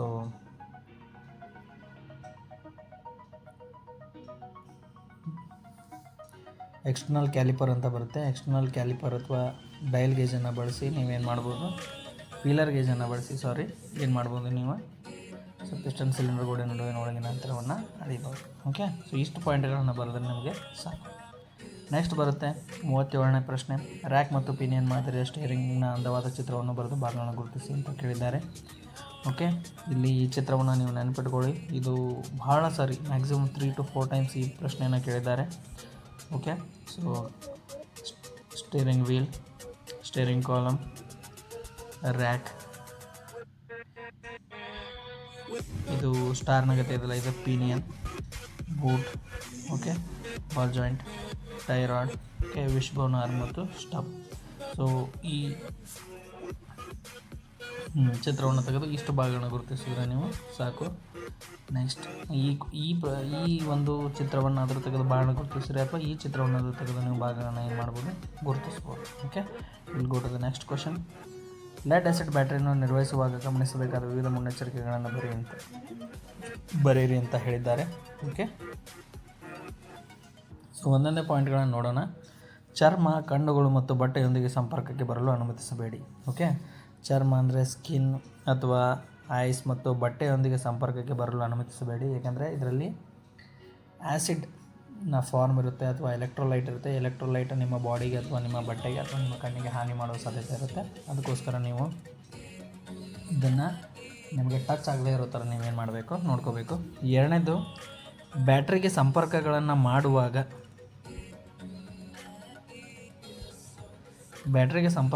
ಮಾಡುವಾಗ ಧ್ರುವೀಯತೆಯನ್ನು ವೀಕ್ಷಿಸಲು ಜಾಗರೂಕರಾಗಿರಿ. ಅಂದರೆ ಯಾವಾಗಿದ್ದರೂ ಬ್ಯಾಟ್ರಿ ಇನ್ಸ್ಪೆಕ್ಷನ್ ಮಾಡುವಾಗ ಸರಿಯಾಗಿ ಅಬ್ಸರ್ವ್ ಮಾಡಿರಿ, ನೋಡ್ಕೊರಿ. ಸೊ ನೆಕ್ಸ್ಟ್, ಧನಾತ್ಮಕದಿಂದ ಧನಾತ್ಮಕ ಮತ್ತು ಋಣಾತ್ಮಕದಿಂದ ಋಣಾತ್ಮಕವಾಗಿರುತ್ತದೆ. ಅಂದರೆ positive cable positive terminal positive ಕೇಬಲ್ಗೆ ಕನೆಕ್ಟ್ ಇರುತ್ತೆ, ನೆಗೆಟಿವ್ ಟರ್ಮಿನಲ್ ನೆಗೆಟಿವ್ ಕೇಬಲ್ಗೆ ಏನಿರುತ್ತೆ ಕನೆಕ್ಟ್ ಇರುತ್ತೆ ಅನ್ನೋದನ್ನು ನೀವು ಖಚಿತಪಡಿಸ್ಕೊಳ್ರಿ. ಮೂರನೇದು, ಬ್ಯಾಟ್ರಿ ಕೇಬಲ್ಗಳನ್ನು ಸಂಪರ್ಕ ಕಡಿತಗೊಳಿಸುವಾಗ ಯಾವಾಗಲೂ ನೆಗೆಟಿವ್ ಕೇಬಲನ್ನು ಮೊದಲು ಸಂಪರ್ಕ ಕಡಿತಗೊಳಿಸಿದೆ ಅಂತ ಹೇಳ್ತಾರೆ ಅವರು. ಸೊ ನೀವು ಸಿಸ್ಟಮ್ನಲ್ಲಿ ಕೆಲಸ ಮಾಡ್ತಿದ್ದೀರಾ ಅಂತಂದರೆ, ಸೊ ಬ್ಯಾಟ್ರಿಯಿಂದ ಪ್ರಪ್ರಥಮವಾಗಿ ನೀವು ಪ್ರಿಕಾಷನ್ಗೋಸ್ಕರ, ಮುನ್ನೆಚ್ಚರಿಕೆಗೋಸ್ಕರ ಏನು ಮಾಡಬೇಕು, ನೆಗೆಟಿವ್ ಟರ್ಮಿನಲನ್ನು ತೆಗೆದು ಹಾಕಬೇಕು. ಇದರಿಂದ ಏನಾಗುತ್ತೆ, ವ್ಯವಸ್ಥೆಯಲ್ಲಿ ವಿದ್ಯುತ್ನ ಸಪ್ಲೈ ಏನಾಗುತ್ತೆ, ಕಟ್ ಆಗುತ್ತೆ. ಓಕೆ, ನೆಕ್ಸ್ಟ್ ಬ್ಯಾಟ್ರಿ ಕೇಬಲ್ಗಳನ್ನು ಸಂಪರ್ಕಿಸುವುದಾಗ ಯಾವಾಗಲೂ ಕೊನೆಯದಾಗಿ ಋಣಾತ್ಮಕ ಕೇಬಲನ್ನು ಕೂಡ ಏನು ಮಾಡಬೇಕು, ನೀವು ಕನೆಕ್ಟ್ ಮಾಡಬೇಕು. ಮೊದಲು ಪ್ರಾರಂಭದಲ್ಲಿ ನೆಗೆಟಿವ್ ಕೇಬಲನ್ನು ಏನು ಮಾಡಬೇಕು, ರಿಮೂವ್ ಮಾಡಬೇಕು. ಆ್ಯಟ್ ದ ಎಂಡ್ ಎಲ್ಲ ಕೆಲಸ ಮುಗಿದಾದ ಮೇಲೆ ಕೂಡ ಕೊನೆಯದಾಗಿ ನೀವು ನೆಗೆಟಿವ್ ಟರ್ಮಿನಲನ್ನು ಏನು ಮಾಡಬೇಕು, ಜಾಯಿನನ್ನು ಮಾಡಬೇಕು. ಓಕೆ, ನೆಕ್ಸ್ಟ್ ಬ್ಯಾಟರಿಯಲ್ಲಿ ಎಲೆಕ್ಟ್ರೋಲೈಟ್ನ ಮಟ್ಟ ಕಡಿಮೆ ಇದ್ದರೆ ಬಟ್ಟಿ ಇಳಿಸಿದ ನೀರನ್ನು ಮಾತ್ರ ಏನು ಮಾಡಬೇಕು, ಫಿಲ್ ಮಾಡಬೇಕು. ಅದು ಓವರ್ ಫಿಲ್ ಮಾಡಬಾರ್ದು, ಎಷ್ಟು ಬೇಕಲ್ಲ ಅಷ್ಟೇ ಫಿಲ್ ಮಾಡಬೇಕು. ಆದರೆ ಆ್ಯಸಿಡ್ನ ಪ್ರಮಾಣವನ್ನು ಏನು ಮಾಡಬಾರ್ದು, ನಾವು ತುಂಬಬಾರ್ದು. ಓಕೆ, ನೆಕ್ಸ್ಟ್ ಬ್ಯಾಟ್ರಿಗೆ ಸಭೆ ಸಲ್ಲಿಸುವಾಗ ಯಾವಾಗಲೂ ಸುರಕ್ಷತಾ ಕನ್ನಡಕ ಮತ್ತು ಮುಖದ ಕವಚವನ್ನು ಧರಿಸ್ರಿ. ಸೊ ಬ್ಯಾಟ್ರಿ ನೀವು ಆಪ್ರೇಟ್ ಮಾಡ್ತಿದ್ರಿ ಅಥವಾ ಬ್ಯಾಟ್ರಿಯನ್ನು ನೀವು ಪರಿಶೀಲನೆ ಮಾಡ್ತಿದ್ರಿ ಅಂದ್ರೆ ಫೇಸ್ ಮಾಸ್ಕ್ ಮತ್ತು ಸೇಫ್ಟಿ ಗ್ಲಾಸ್ಗಳನ್ನು ಏನು ಮಾಡಿರಿ, ವೇರ್ ಮಾಡಿರಿ. ಸೊ ಇದರಿಂದ ನೀವು ಸೇಫಾಗಿ ಕೆಲಸವನ್ನು ಮಾಡ್ಬೋದು. Okay, will go to the next point. Battery service ಮಾಡುವಾಗ ಯಾವುದೇ ಆಭರಣ ಅಥವಾ ಕೈ ಗಡಿಯಾರಗಳನ್ನು ಧರಿಸ್ಬೇಡ್ರಿ. ಓಕೆ, ಕಾಸ್ಟ್ಲಿ ವಾಚಸ್ ಅಥವಾ ಕಾಸ್ಟ್ಲಿ ಬಟ್ಟೆ ತೊಗೊಂಡು ನೀವು ಏನು ಮಾಡಬೇಡ್ರಿ. ಇಲ್ಲಾಂದರೆ ಆ ಧ್ರುವೀಯತೆ, ಆ ಲಿಕ್ವಿಡ್ ಪಾರ್ಟ್ ಬಂದು ನಿಮ್ಮ ಬಟ್ಟೆ ಅಥವಾ ನಿಮ್ಮ ಗಡಿಯಾರದ ಮೇಲೆ ಬಿತ್ತಂದ್ರೆ it will be a damage. Okay, next charger on ಆಗಿರುವಾಗ ಚಾರ್ಜರ್ ಲೀಡ್ಗಳನ್ನು ಸಂಪರ್ಕಿಸಬೇಡಿ ಅಥವಾ ಸಂಪರ್ಕ ಕಡಿತಗೊಳಿಸಬೇಡಿ. ಸೊ ನೋಡಿರಿ, ಬ್ಯಾಟ್ರಿನ ನಾವು ಚಾರ್ಜ್ ಮಾಡ್ತಿರ್ತೀವಿ, ಆ ಚಾರ್ಜರ್ ಲೀಡ್ ಆನ್ ಇದ್ದಾಗ ನಾವೇನು ಮಾಡಬಾರ್ದು, ಸೊ ಅದನ್ನು ಟಚ್ ಮಾಡಬಾರ್ದು ಮತ್ತು ಅದನ್ನು ಕಡಿತಗೊಳಿಸಬಾರ್ದು. ಅದು ಪೂರ್ತಿ ಚಾರ್ಜ್ ಆಗೋ ತನಕ ನಾವೇನು ಮಾಡಬೇಕು, ವೇಟ್ ಮಾಡಿದರೆ ಒಳ್ಳೆಯದು. ಲಾಸ್ಟ್ ಬರುತ್ತೆ, ಬ್ಯಾಟ್ರಿಯ ಬಳಿ ಯಾವುದೇ ಆರ್ಕಿಂಗ್ ಅಥವಾ ತೆರೆದ ಜ್ವಾಲೆಗಳನ್ನು ತಪ್ಪಿಸಿ ಅಂತಂದರೆ ಯಾವುದೇ ಫೈರ್ ಆಗುವಂಥ ವಸ್ತುಗಳನ್ನು ನಾವು ಬ್ಯಾಟ್ರಿಯ ಸಮೀಪದಲ್ಲಿ ಇಡಬಾರ್ದು. ಸಪೋಸ್ ಆ ಥರ ಆಯ್ತಪ್ಪ, ಬ್ಯಾಟ್ರಿ ವಿಲ್ ಬಿ ಸಮಥಿಂಗ್ ಕೊಲ್ಯಾಪ್ಸಿಬಲ್, ಅಂದರೆ ಬೆಂಕಿ ಹಚ್ಕೊಳ್ಳುವಂಥ ಸಾಧ್ಯತೆ ಇರುತ್ತೆ ಅಥವಾ ಡ್ಯಾಮೇಜ್ ಆಗುವಂಥ ಸಾಧ್ಯತೆ ಇರುತ್ತೆ. ಬೆಂಕಿ ಹತ್ತುವ ವಸ್ತುಗಳನ್ನು ಇದರಿಂದ ಎಷ್ಟು ದೂರ ಇಡ್ತಿರಲ್ಲ ಅಷ್ಟು ಒಳ್ಳೆಯದು. ಓಕೆ, ಸೊ ಧನ್ಯವಾದಗಳು.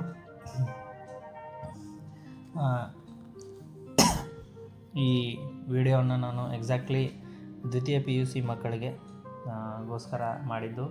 ಯಾರು ಕಾಲೇಜಿಗೆ ದಿನ ಬರೋದಿಲ್ಲ ಅಥವಾ ಕಾಲೇಜಿಗೆ ಬರ್ತಾ ಇದ್ದಾರೆ ಬಟ್ ಅಡ್ಮಿಷನ್ ಮಾಡಿದ್ದಾರೆ, ಸೊ ಮನೆಯಲ್ಲಿ ಫ್ಯಾಮ್ಲಿ ಪ್ರಾಬ್ಲಮ್ಸ್ ಇದ್ದವರು ಕೆಲಸಕ್ಕೆ ಹೋಗ್ತಿದ್ದಾರೆ, ಸೊ ಅವರು ಡೈಲಿ ಕ್ಲಾಸ್ ಅಟೆಂಡ್ ಮಾಡೋಕ್ಕಾಗಲ್ಲ ಅಂಥ ವಿದ್ಯಾರ್ಥಿಗಳಿಗೋಸ್ಕರ ಈ ವಿಡಿಯೋನ ನಾನು ಮಾಡಿದ್ದೀನಿ. Hope you like it and thank you.